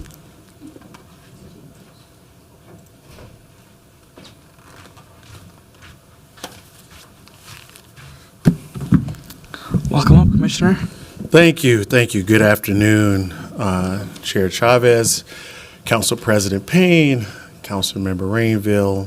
I'm sure Councilmember Wansley will join us, and Councilmember Ponasano is here as well. I'm Todd Burnett, the Commissioner of Community Safety for the City of Minneapolis. We are here to give an overview of the summer planning from all 5 of our departments. The order we're going to go in is that I'll talk about the large planned events. I enjoy doing that.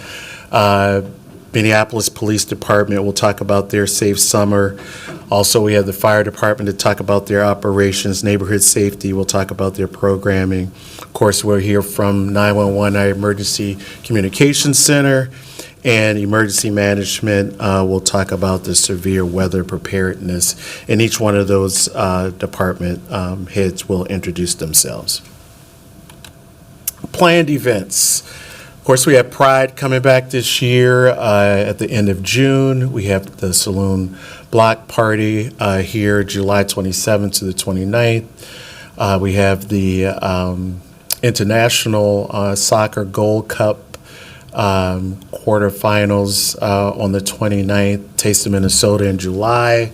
And then again, we have Open Streets August 2nd, Central Avenue, Cedar Avenue on August 17th, West Broadway on September 8th, and Hennepin Avenue on the 20th. And then, you know, as we've done for several years, we have the Twin Cities Marathon in October, going through the 3rd through the 5th. And, you know, as usual, we'll have additional events that will occur throughout the summer for the city of Minneapolis, and we will support the safety in each one of them with our other justice partners as well. So that's a quick update on all of our planned events. I'll ask that AC Blackwell come up for Minneapolis Police. Thank you. Thank you. Welcome up. Thanks, Commissioner. Good afternoon, President Payne, Chair, council members. I'm Katie Blackwell, Assistant Chief of Operations, and I'm always excited to talk about crime and public safety. So I'm going to provide a year-to-date overview, just a brief one on violent crime. Then our focus enforcement details, our risk train modeling, also known as RTM, our summer initiatives, and our mission objectives, and our concept of operations. So on this slide is our gun crime year-to-date from January 1 through April 14th this year. On this slide, negatives are positive. So if you look at 2025 versus 2024 year-to-date, you'll see everything has significantly decreased in crime. And then additionally, on the far right, you'll see the 28-day percentage showing this past 28 days versus last year, the last 28 days. So for instance, non-negligent homicides, we are at 0 this year in the last 28 days versus last year at 6. So we have had a 67% reduction in non-negligent homicides, a 35% reduction in gunshot victims, 33% reduction in shooting incidents, 33% decline in carjackings, and 20% in gun violence index, and then aggravated assaults are also significantly down. And AC Blackwood, just so the public doesn't get confused, please note that this is as of April 14th, just in case, I know that the media's here, they should know the particular date, because that may have shifted since then, but I just wanted to at least publicly note that in case there's questions. Thank you, Chair. So this is part of the RTM, the risk train modeling. We basically use the risk train modeling. It helps us understand why crime exists in an area and what makes it attractive for criminal behavior based on the geographical makeup of that location. And from RTM, we created RAPID. And RAPID is risk-based analysis for proactive patrol, intervention, and deterrence, which I'll get into in the next few slides. So in this risk train modeling maps that you'll see on the far left is basically the risk factors that I'll get into for gun crimes. It's just areas that we identify as higher risks for gun crimes. In the middle picture here, you'll see the density of risk factors for gun crimes citywide. So the first one on the left was neighborhoods. The one in the middle is more density for citywide. And then the far right is where we take our risk factors for gun crimes versus where gun crimes actually occur, and we overlap them. And with that, that helps us determine where we're going to deploy our resources and our patrols in these overlapping areas to prevent and mitigate crime. So there are other risk factors or other types of crime and disorder that are unique ones, and they may have stronger influences on livability offenses, but not affect or an increase on gun crime. So it isn't about one risk factor, but about the confluence of various risk factors at any specific location. So we recognize operationally our strategies that RTM is a tool. It doesn't itself reduce crime, but it's how we use it. So officers are expected to commit to one 15-minute patrol, a high visibility patrol throughout the day of their shift, putting their police lights on, getting out, engaging with community members and business owners. And then we log it in our what's called the ArcGIS system. It's just a web app built by our MPD crime analysts at no cost. Thought you'd appreciate that. So the biggest thing is that we're piloting this we have been piloting it in the 3rd, 4th, and 5th precincts, and we just are starting to pilot it today in the 1st precinct, which will eventually grow into the 2nd precinct. But inside the roll call rooms, officers can grab their phones, they can scan a QR code, and it gives them the crime maps in these rapid-based deployment areas where they need to focus on. They update weekly, so they know where to go and hit what hot spots to hit, whether on patrol.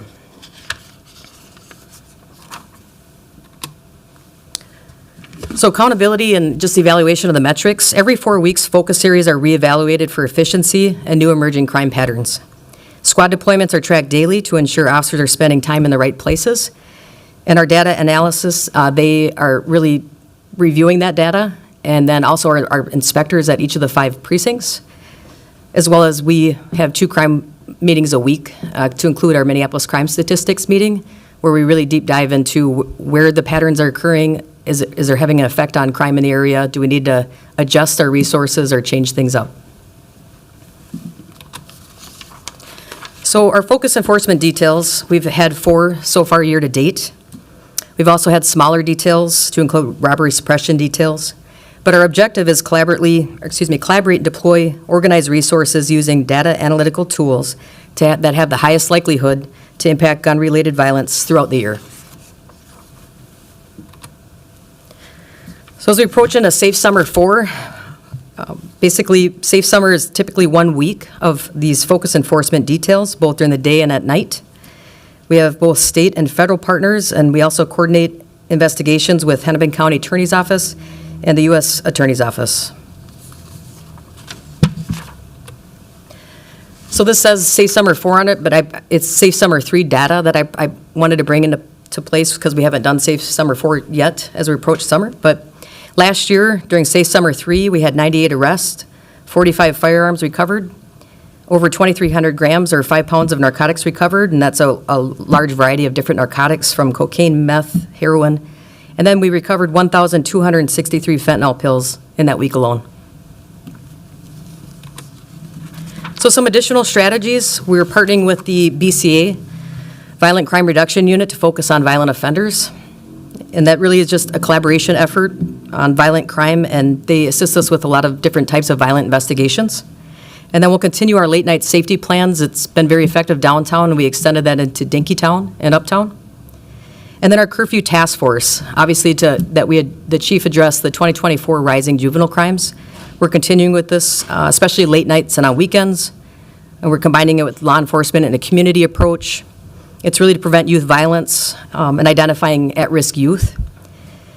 Along with, this is really an overall wellness check for juveniles and our officers and investigators that have conducted these late-night, part of the late-night safety plan, as well as going to their houses to check on these at-risk youth, have gained a lot of good relationships with families, and it's been very successful with trying to prevent them from being higher risk, and also even just getting them resources that they might need, like mental health or other types of resources the families might need. And then additionally, we're going to continue with the robbery and violent crimes response protocols. We're going to follow up with gangs and the RICO cases with the U.S. Attorney's Office. Our staffing plan to include new standby options for certain units, specifically traffic unit and juvenile unit. The juvenile unit being on call helps us with, if we have a juvenile crime spree, we can jump on that, call them in, and they can start investigating these crimes. And then traffic unit has been on call when we have serious fatalities involving vehicles, accident-related deaths. So I will bring up Assistant Chief Gators to discuss some of the community engagement. Thank you. Welcome up, AC Gators. Thanks for being here. Good afternoon, Chair, Vice Chair, and committee members, and President Payne. Christopher Gators, Assistant Chief of Community Trust and Engagement Branch of the Minneapolis Police Department. Real briefly, I'd just like to kind of get you up to speed on our community engagement and kind of what we're doing in the future here in the months to come. As far as the police department, as you know, the chief has said many times over, and the staff as well, community engagement is a part of all of our policing efforts, and to include our summer safety plan. On your screen, what you'll see is just a brief snapshot of what we're trying to do here in the short term, in the months to come. And as far as the focus, we're investing in engagement with our summer approach, and what we're trying to do is ramp it up right now. Over the winter months, we do this community engagement all year round, but over the summer months, as we get into the summer months, we're trying to make certain that we are engaging, kind of doubling down on making sure our officers are out in the community and getting familiar with the citizens who they're going to be dialoguing with and engaging with all summer long. So when events or circumstances or challenges or conflicts more so take place, when it comes to implementing the de-escalation piece, which our officers have been trained in, that there's a familiar face with the officers, and it may add an easement to de-escalating situations and coming to a better resolve or a more peaceful resolve quickly by having them out in the community. And these events, these community engagement events, assist in doing that. As far as our community engagement, we also know that it facilitates in rebuilding community trust. The chief said when he first came here that there were 3 things that he wanted to make certain that our department was doing. And one thing was reducing crime. The other part was earning back trust from our community members, and that means being present. And these community engagements do just that. Also, other part was rebuilding our department, and not that we have a panacea for doing that at this point, but it seems to be going pretty well. And we'll see what the rest of the year holds, but I think we're doing a pretty good job with that. As far as the number 1 bullet point up there that you see, these are some events that are going to be taking place. The Paths to Peace, Community Healing and Prayer with the Unity Community Mediation Team will be taking place at Phelps Park here next on the 29th of this month.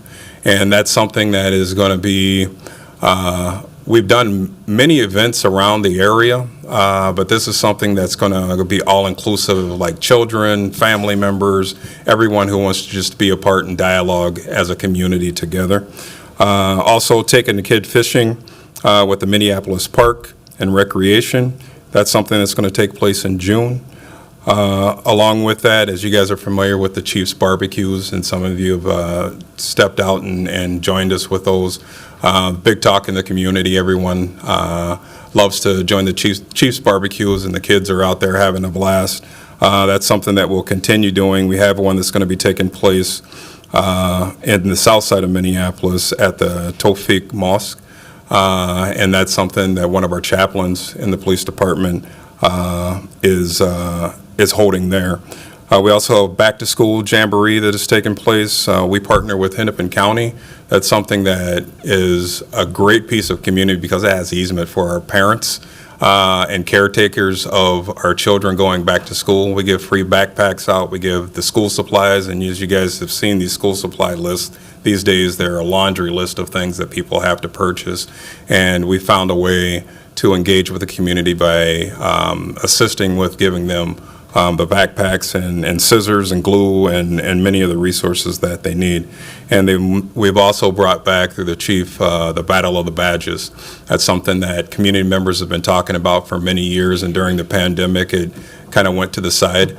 And that's something we brought back last year and had a great turnout. And that's something where the public safety personnel get together and have a little friendly competition on barbecue. And not that any of us are any good with it. I think Chief Tyner cheats a little bit and puts a lot of barbecue on the food. And you know, if the barbecue is good, you never really know what the food truly tastes like. So, but it's something that we truly enjoy and engage with and dialoguing with community members. And we invite you to come out and join us in all of these activities. Because as we all say, you know, we're all in this together, and if we're present together, people will see where we're going as a community. That's all I have. I believe neighborhood safety will be coming up next. Thank you. Yeah, and we'll wait for questions until after, colleagues. Welcome on, Plia.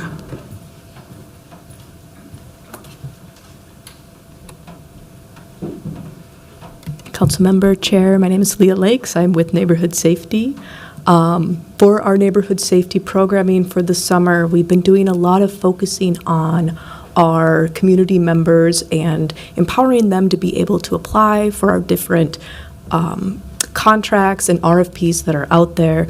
We've been helping build their capacity around managing finances and increasing their impact and leadership training, as well as the spotlight trainings and the institute trainings through the Minneapolis Violence Prevention Community Champions.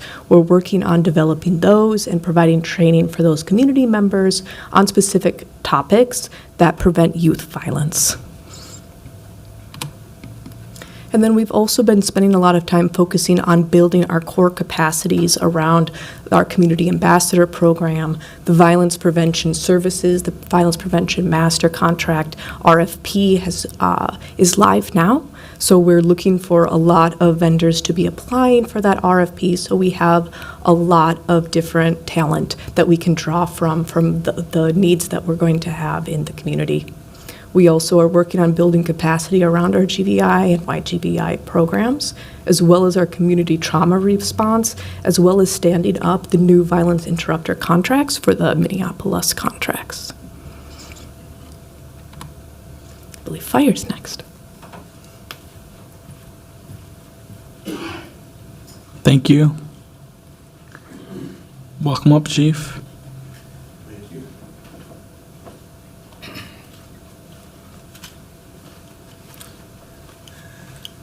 Good afternoon, Chair and President Payne and members of the committee. My name is Brian Tyner. I am the Fire Chief of the Minneapolis Fire Department.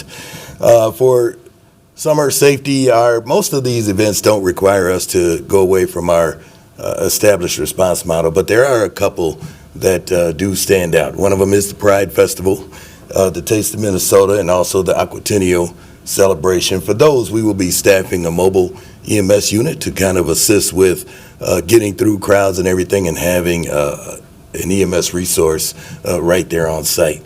We're also going to provide boat coverage in the Mississippi River whenever there are fireworks launched from the bridge, oftentimes the Stone Arch Bridge. We have boats in the water to in case there's any emergency or any mishaps. Along with the Hennepin County Water Patrol, we team up on that one. Lastly, we have staff department representatives who are ready to staff the command post or the Emergency Operations Center if needed for any of these summer events. And so with that, I'll keep it short and sweet and pass it on to 911. Thank you. Thank you so much, and welcome up, Director Hodney.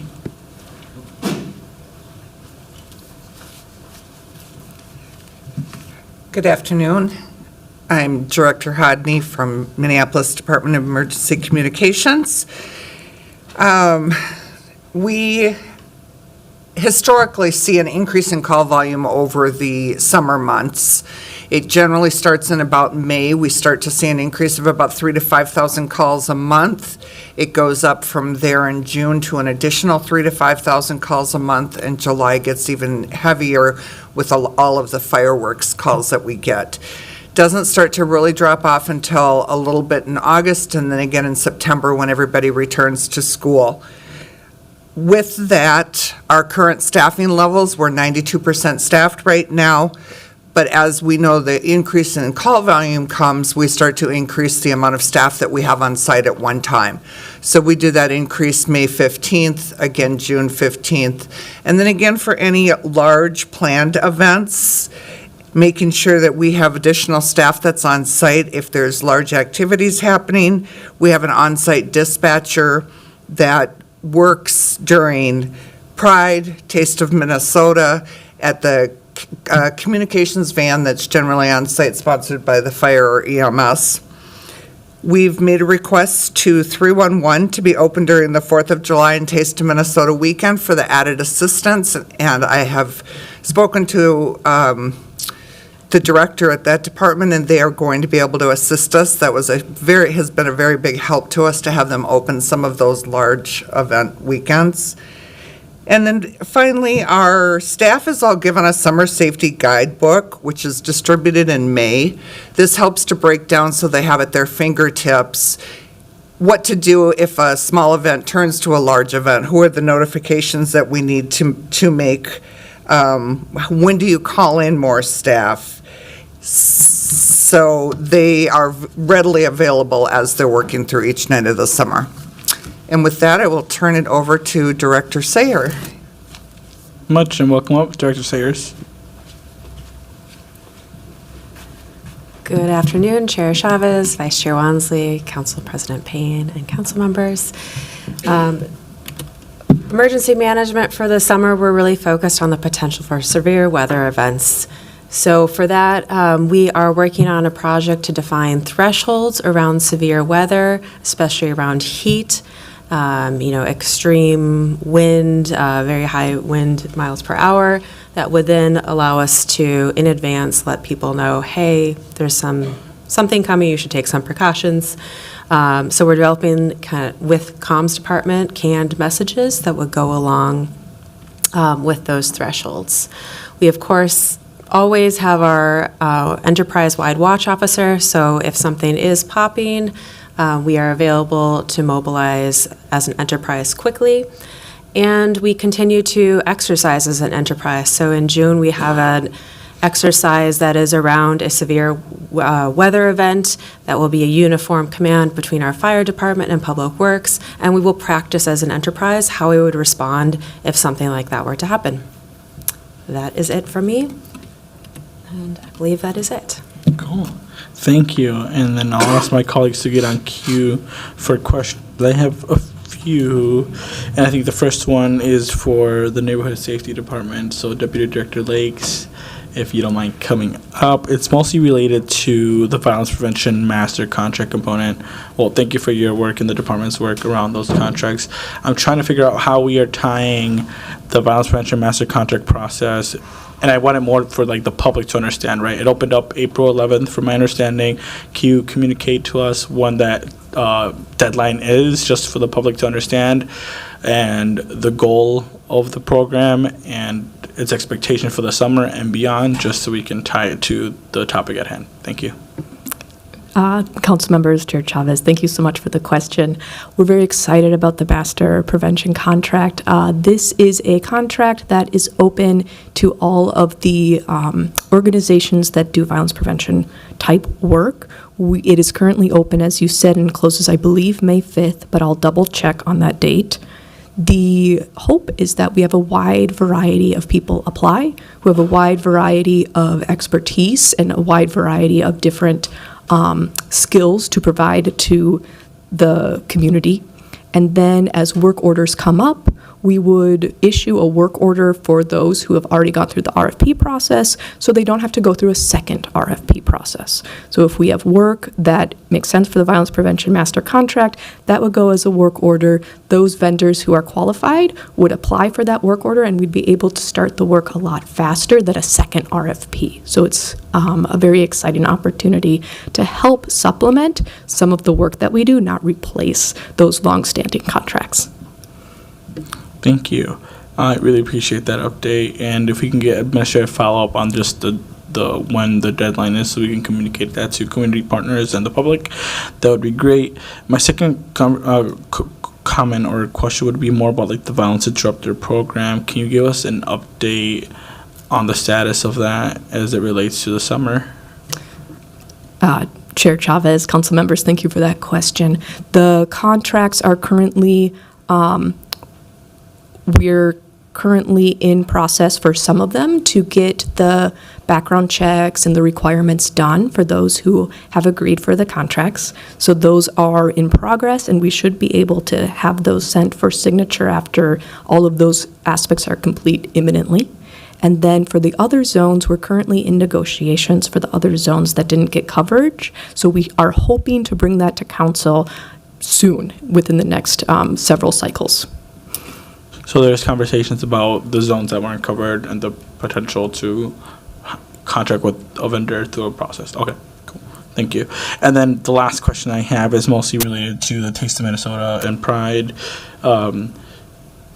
I think for me, it's like the water component. I'm going to keep bringing it up in committee because I always hear feedback from the public on the accessibility for water. Do you know if there's water plans in place to make sure that the public has access to drinking water, specifically during the summer? And oftentimes, I think the first time we kicked off the Taste of Minnesota event, there was concerns about the public not having access to water. So I guess I would just like to make sure that there's conversations around that, because during the hot weather with a lot of people around you, it can get really exhausting. I'm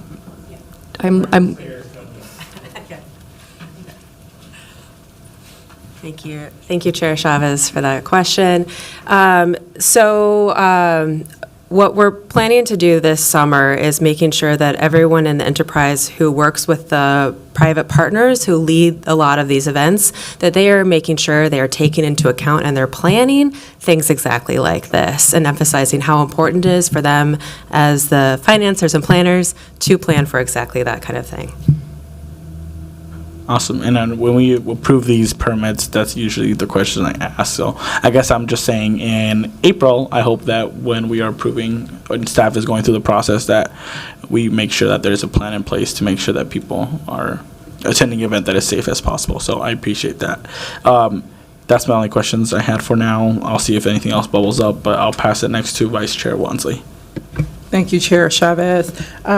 Just have a couple of questions, just going back to the original legislative directive. I think point 1 was partially answered, and point 1 asked for a comprehensive overview of the Office of Community Safety's 2025 Summer Safety Plan, including a geographic breakdown of anticipated staffing levels using 2024 public safety trends as a baseline, and these staffing levels should include but are not limited to, and then we list police department, fire department, behavioral crisis response team, violence prevention providers, embedded social workers, and other law enforcement agencies. And I will name as the author of this, we listed these respective staffing divisions within the Office of Community Safety, because I often hear from my constituents, both in Ward 2 and across the city, that there's confusion around who is actually on the streets doing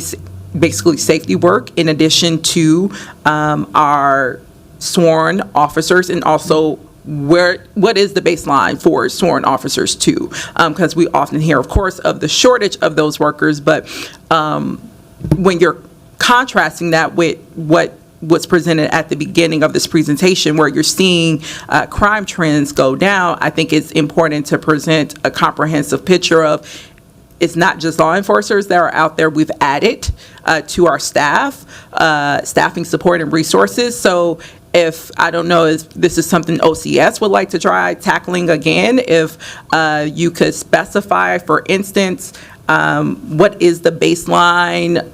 Let's start with behavioral crisis response. I know that has made a transition to fire department, but what is the baseline staffing we're looking for or looking at going into this summer? Same neighborhood safety department. To follow up on Chair Chavez's question, going into this summer, how many contracts right now do we have confirmed, and what does that equate to in terms of individuals or bodies on the street? So I see Commissioner Barnett. Yes, thank you, Councilmember Wansley, Chair Chavez, Councilmember Wansley.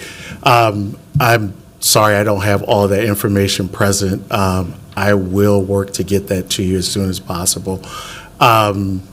I know from our conversations and meetings that I've been in with Director Harrington, we, with some of our contractors and community groups, she's had them map out what areas they're in. And I know that has taken place. I'm sorry that we don't have that information here to give to you today, if that was part of a legislative directive. Yeah, that was part of this one, especially with the embedded social workers.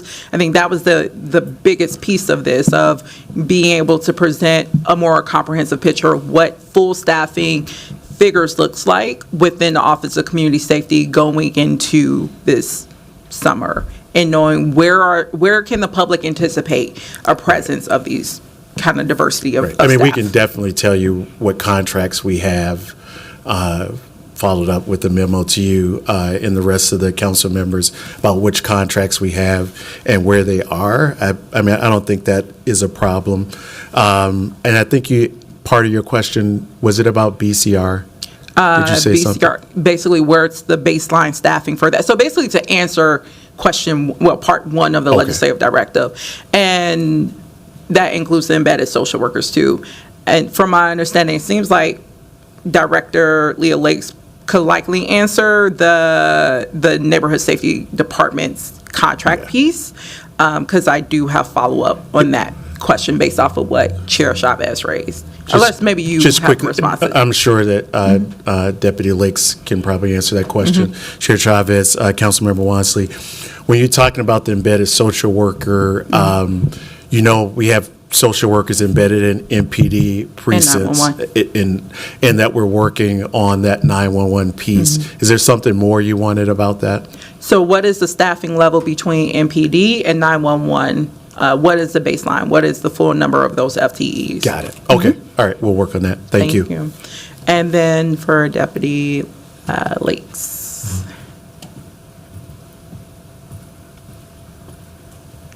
Thank you. I did have a follow-up question based off of what Chair Chavez raised, because I'm actually kind of concerned about this, especially as someone who did bring that motion earlier this year around transitioning some of these programs, specifically YGBI and GBI, over to the county. And one of the things that was shared with me was that would create interruption or delay of services. And first, I want to make sure I'm recounting something correct. Were these services supposed to start by April 1st? Chair Wansley, you are correct. The estimated timeline was April 1st for those services, correct? Is that also inclusive of Minneapolis for April 1st? Councilmember Wansley, I don't remember if April 1st was the same for Minneapolis, but around that same timeline. That was the estimated timeline. That is correct. Because I recall we also were met with, if we delayed that item for further consideration, especially when we found out about the gaps, that we were met, there would be a delay in service for that. So the reason why I'm asking in that is, can you share what current contracts have been finalized and what vendors are actually providing services at this current point?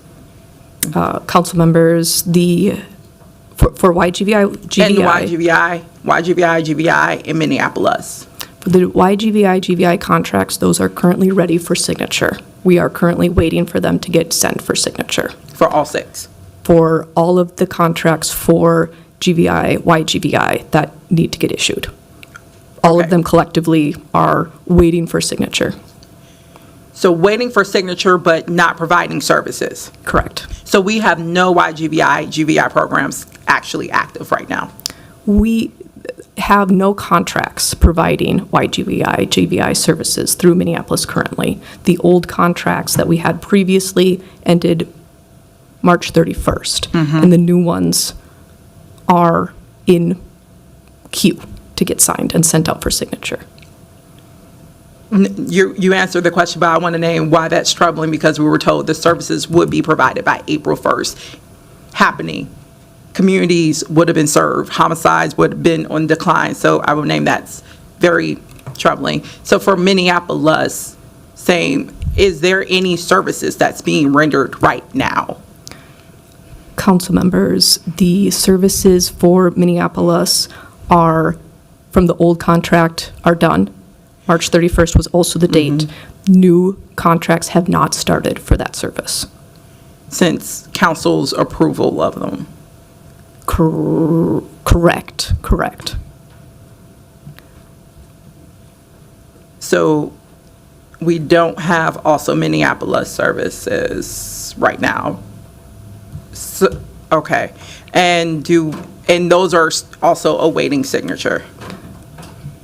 Council members, Chair Chavez, council members, the Minneapolis contracts, several of them are waiting for the new vendors to meet the requirements to sign the contract. Others are still in negotiation for other zones. None of them are in a place where we're ready to send them for signatures. GVI, YGVI, we are ready for signatures. We're just waiting for those signatures to be occurring. YGVI, or Minneapolis, we are currently working with vendors to get all of the requirements to sign the contracts finalized for some of them, and then for others, we are negotiating zones. That part makes sense. I think, again, by the time those contracts made it to council, it was framed as these contracts, because again, we were informed that these were services that were ready to go. I want to say, again, there was an April 1st deadline. Because again, the concern is we want to beat the summer before, we know crime, or that's a point where we see that increase. And we thought those contracts were going to be finalized. Vendors were ready to provide services. And then, yes, we learned that there would be a gap based off of selection, and we came forward with a funding resolution for that. So anticipated a delay in that, but it is concerning to hear that right now there is no services for that first phase of contracts that were approved. I think there was an assumption amongst council based off of the information presented to us that services would have been immediately rendered by the deadline presented to us, similarly to the YGVI, GVI contracts, which now we're April 23rd. I think there's been a long-standing assumption that those services were already in just activity right now, and there would be young people being served. So I would say that's also very troubling, and definitely need some follow-up on that piece. So do you also, with that, do we have, I know we recently got a presentation from NSC, I believe it was here too, where you overviewed the staffing chart, and it was color-coded around hiring process. Where are we at for the YGVI, GVI program manager? Chair Chavez, Councilmember Wansley, very good question. We have a start date for a public health specialist to take on that body of work for May 5th. The additional, May 5th is the short answer. So that position has been identified as someone to work on that for the May 5th is the date that they are currently planning on starting. Is the public health specialist position the same as the program manager position, or, okay? Yes. Great, okay. And do we also, I can't recall from the chart, is there also a position filled for the Minneapolis program manager too? Chair Chavez, council members, the Minneapolis and the GVI positions, we were hiring a pool from the same applicant pool. One has confirmed and has signed. The other one is still in negotiations. So we're still going back and forth with one of the candidates. So they haven't signed that's saying that they would start yet. And this is just for the Minneapolis? For Minneapolis and GVI. Both of the positions will be backups for each other. So we have two people who are kind of, will be a primary and one will be a secondary, and they'll be able to support each other as we have any transitions. So that is where we're at for the hiring for that senior public health specialist position. Okay, thank you. That's all the questions I had, Deputy Director Lakes, and sorry for NSD. I did have a follow-up question for MPD with some of the investigative pieces that was shared.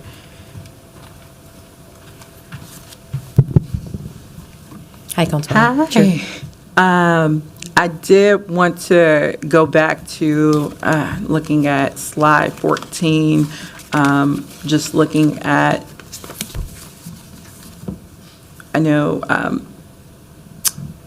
we had a presentation last year where diving into some of the clearance rates too, that I think it's referenced on here around investigative or investigations for additional strategies. I want to make sure I'm on the right slide. That is 14. Yes, focus zones and subsequent long-term investigations using data analytics. I wanted to see if you all were also considering some of the initiatives, for instance, that St. Paul utilized. I know they shifted their non-fatal shooting units or officers to their non-fatal shooting unit, and that actually helped to move what was originally their clearance rate from 38% to around 68%. And I'm trying to, I know last year when we got the presentation on our clearance rate for MPD, it was relatively low, so just wanted to get a sense of if we're looking to do something similar, because I know clearance rates is a major component around how we also address crime rates, also following up on cases as well, so just wanted to get a sense of how we were approaching that work too, as part of our investigations efforts. Sure. So Chair, Councilmember Wansley, so we combined our homicide unit and our shooting team last year. Okay. So we're tackling it with more people. Well, it's about the same, right? Our attrition's down. So we decided to join the two teams so that more teams could go on call and that we wouldn't burn out our homicide detectives. So using that approach, and then with the help of the BCA and different agencies that will help us from time to time, like last year, if you remember, we had kind of a big crime spree in shootings. We brought all teams in together from state, local partners that helped us with those. And so now we want to get to a point as we're hiring a lot more people are coming into the pipeline, and build that team back up. And we'll probably eventually separate the two, but we're working with PSP, the public safety partners, as well, on that non-fatal shooting assessment, on different things that we can do. So we're not quite there yet with all the recommendations that they gave us, but we're working with them still. We meet bi-weekly and then monthly with all the agencies on that project. Okay, that's good to know. Do we have a sense of where our clearance rate is right now as it correlates to some of those changes that you all have been implementing? And then we also, Chair, Councilmember Wansley, we also changed our SOP, our processes, and kind of how we do closure rates too, so that we weren't capturing them quick enough for how we were doing it. So our clearance rates, I have to double check this week, but I know they're higher than what they were looking like initially. Okay. But I know our homicide rates are down 67% year to date through April 14th. But not an exact, you don't have the exact figure for the closure rates as of now? Not right in front of me. I can get them to you. Okay, awesome. If I can just note that for a staff follow-up. Thank you so much. And I believe that was the only question that I had for MPD folks. Actually, yeah, that's all. Thank you. Thank you, Councilmember. Thank you. Next up, we have Councilmember Rainville. Thank you. So I do have a question for Director Lakes. These vendors that we've yet to finalize the contracts with because they have to get information back to you, is what information are they not providing? Is it background checks, drug tests, all the above? Chair Chavez, Councilmember Rainville, yes. The answer is all of the above. We are looking for the first time their name is put into the contract for each employee. They have to go through a drug screening as well as a background check. So we're waiting for all of those to kind of get done. Great. Thank you. Thank you. And then just one last, it's been a long day, so I'm going to be really short on this, but I feel compelled to stand to the defense of the fire department, especially Chief Tyner, as I had 3 uncles that were firefighters, many classmates at De La Salle High School, and firefighters, everybody knows firefighters are better cooks than cops. Everybody.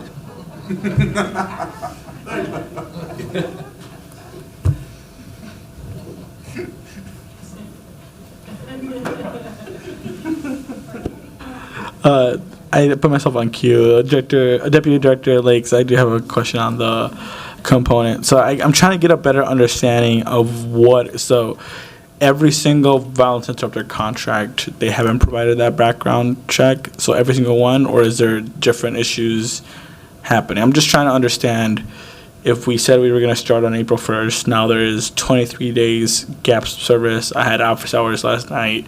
Even my own constituents were like, I live right here. When the violence interrupters are here, it is helpful, and they're no longer there. And that's because there's something missing, which is that contract. My constituent has felt it.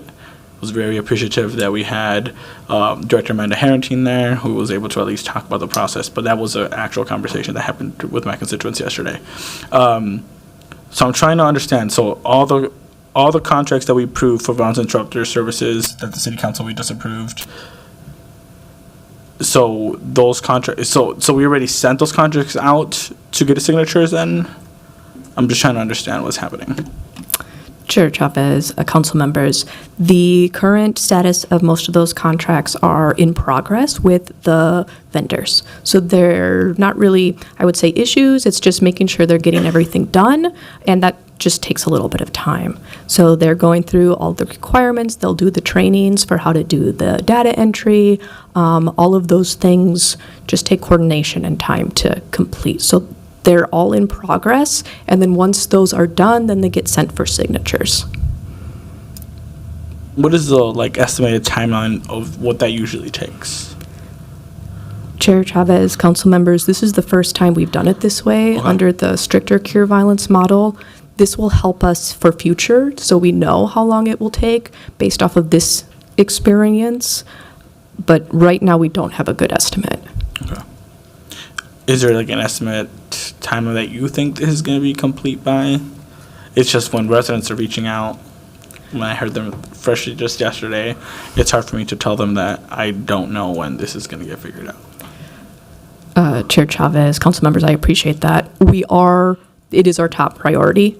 It is what NSD is focusing the most energy on right now. We are not ever excited to have any gaps in services. So it is what we are putting 100% of our priority on, is getting these contracts signed. Okay. Thank you. And then we have Vice Chair Wansley, and then if anybody gets on cue, and then we're done. Thank you, Chair Chavez. I'm actually going back to the Minneapolis presentation that you all did, and similar the questions that you raised. One thing that I appreciated about some of the new guardrails that you put in place based off of the recommendations both from procurement and it seemed like from cure violence as well, was actually baking those in very early in the process. So I'm looking, for instance, where is it? Slide 9. Well, No, starting slide 10. You mentioned, one, you're starting very early with, before, you do the RFP, you do the support for potential responders. So there's the pre-proposal meeting and the question and answer. So it sounds like that's a space for vendors who might have concerns, or for you to articulate, you have to do the background checks, all those things. And then it goes on in the next slide that talks about the evaluation of proposals. And this sounds like this is the space where, I don't know if it's during the Q&A, you all mentioned there's more robust pre-engagement with potential vendors that are looking to seek contracts, so that they're aware of this. But there's an evaluation that NSD or OCS does that does include financial risk assessments, where you overview staff qualifications and management, so that these vendors know to provide or front load that information very readily. So I think that is also what led to our understanding that by the time those contracts come forward that we approve, that those things have been already squared away in terms of background checks. Like, these are the organizations that should be most readily in a place to provide these informations, go through those processes, because as you highlight, you front-loaded this process to essentially make sure the vetting process goes smoothly, and that we're selecting the highest quality, most prepared and equipped vendors to provide quality services to our residents, so that we don't lead to what's happening now, which sounds like an absence of services. We're not even at a disruption. There seems to be just an outright absence. So I'm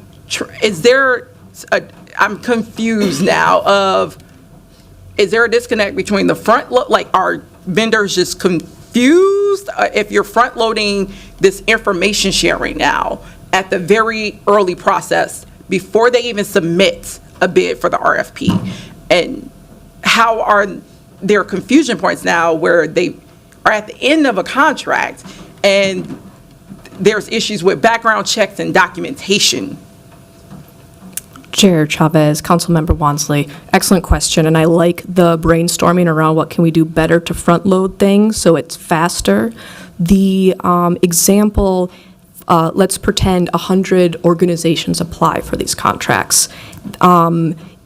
We don't want every single person who applies to do background checks for all of the employees they would have on their roster, because if we have them apply in September and they don't start till April, the city's the one who pays for all those background checks to happen of 100 organizations. So we only want the chosen organizations to go through that process. So some things it makes sense to do that front loading on, such as tell us your financial history of your organization. Other things like let's do the drug tests for all your employees for all the organizations doesn't. So, but I like the spirit of the idea of learning what did we learn from this time around that we could front load more. This specific list of requirements might not be something that we improve in the future in that area. But it is important to have that information and get it done as timely as possible. Okay, that's good to know. And then I want to make sure I recall, because we end up putting more, I wouldn't say limitations, but we did put or reduce the number of interrupters that we are funding per contract. I think it's around 7 per contract. So we approved ultimately 5 contracts, so it's 7 interrupters. So are we essentially awaiting background checks for those 7? Just hypothetically, they will have to do background checks for each 7 per vendor that was approved. Chair Chavez, Councilmember Wansley, yes. And then any other backups that they want. So if they have a roster of subs for that 7, so 7 are on the ground at a time. And then if they have backups, those backups, and if those backups want to be in the original contract and not be an amendment, then they would also do background checks for the backup employees. Okay. And was it our understanding, because, yeah, I'm looking at the contract, the assumption was we would start April 1st. Was it just the hope that from NSD that this process was not going to take that long, that I think we didn't even approve these contracts until 2 cycles ago.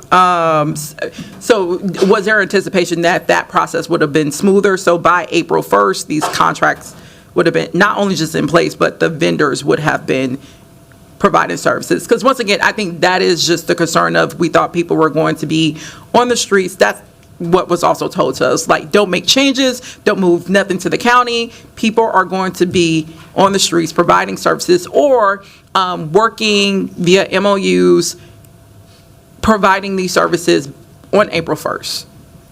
Chair Chavez, Councilmember Wansley, the goal was to start services April 1st. That was the intent. That was how we planned the whole process.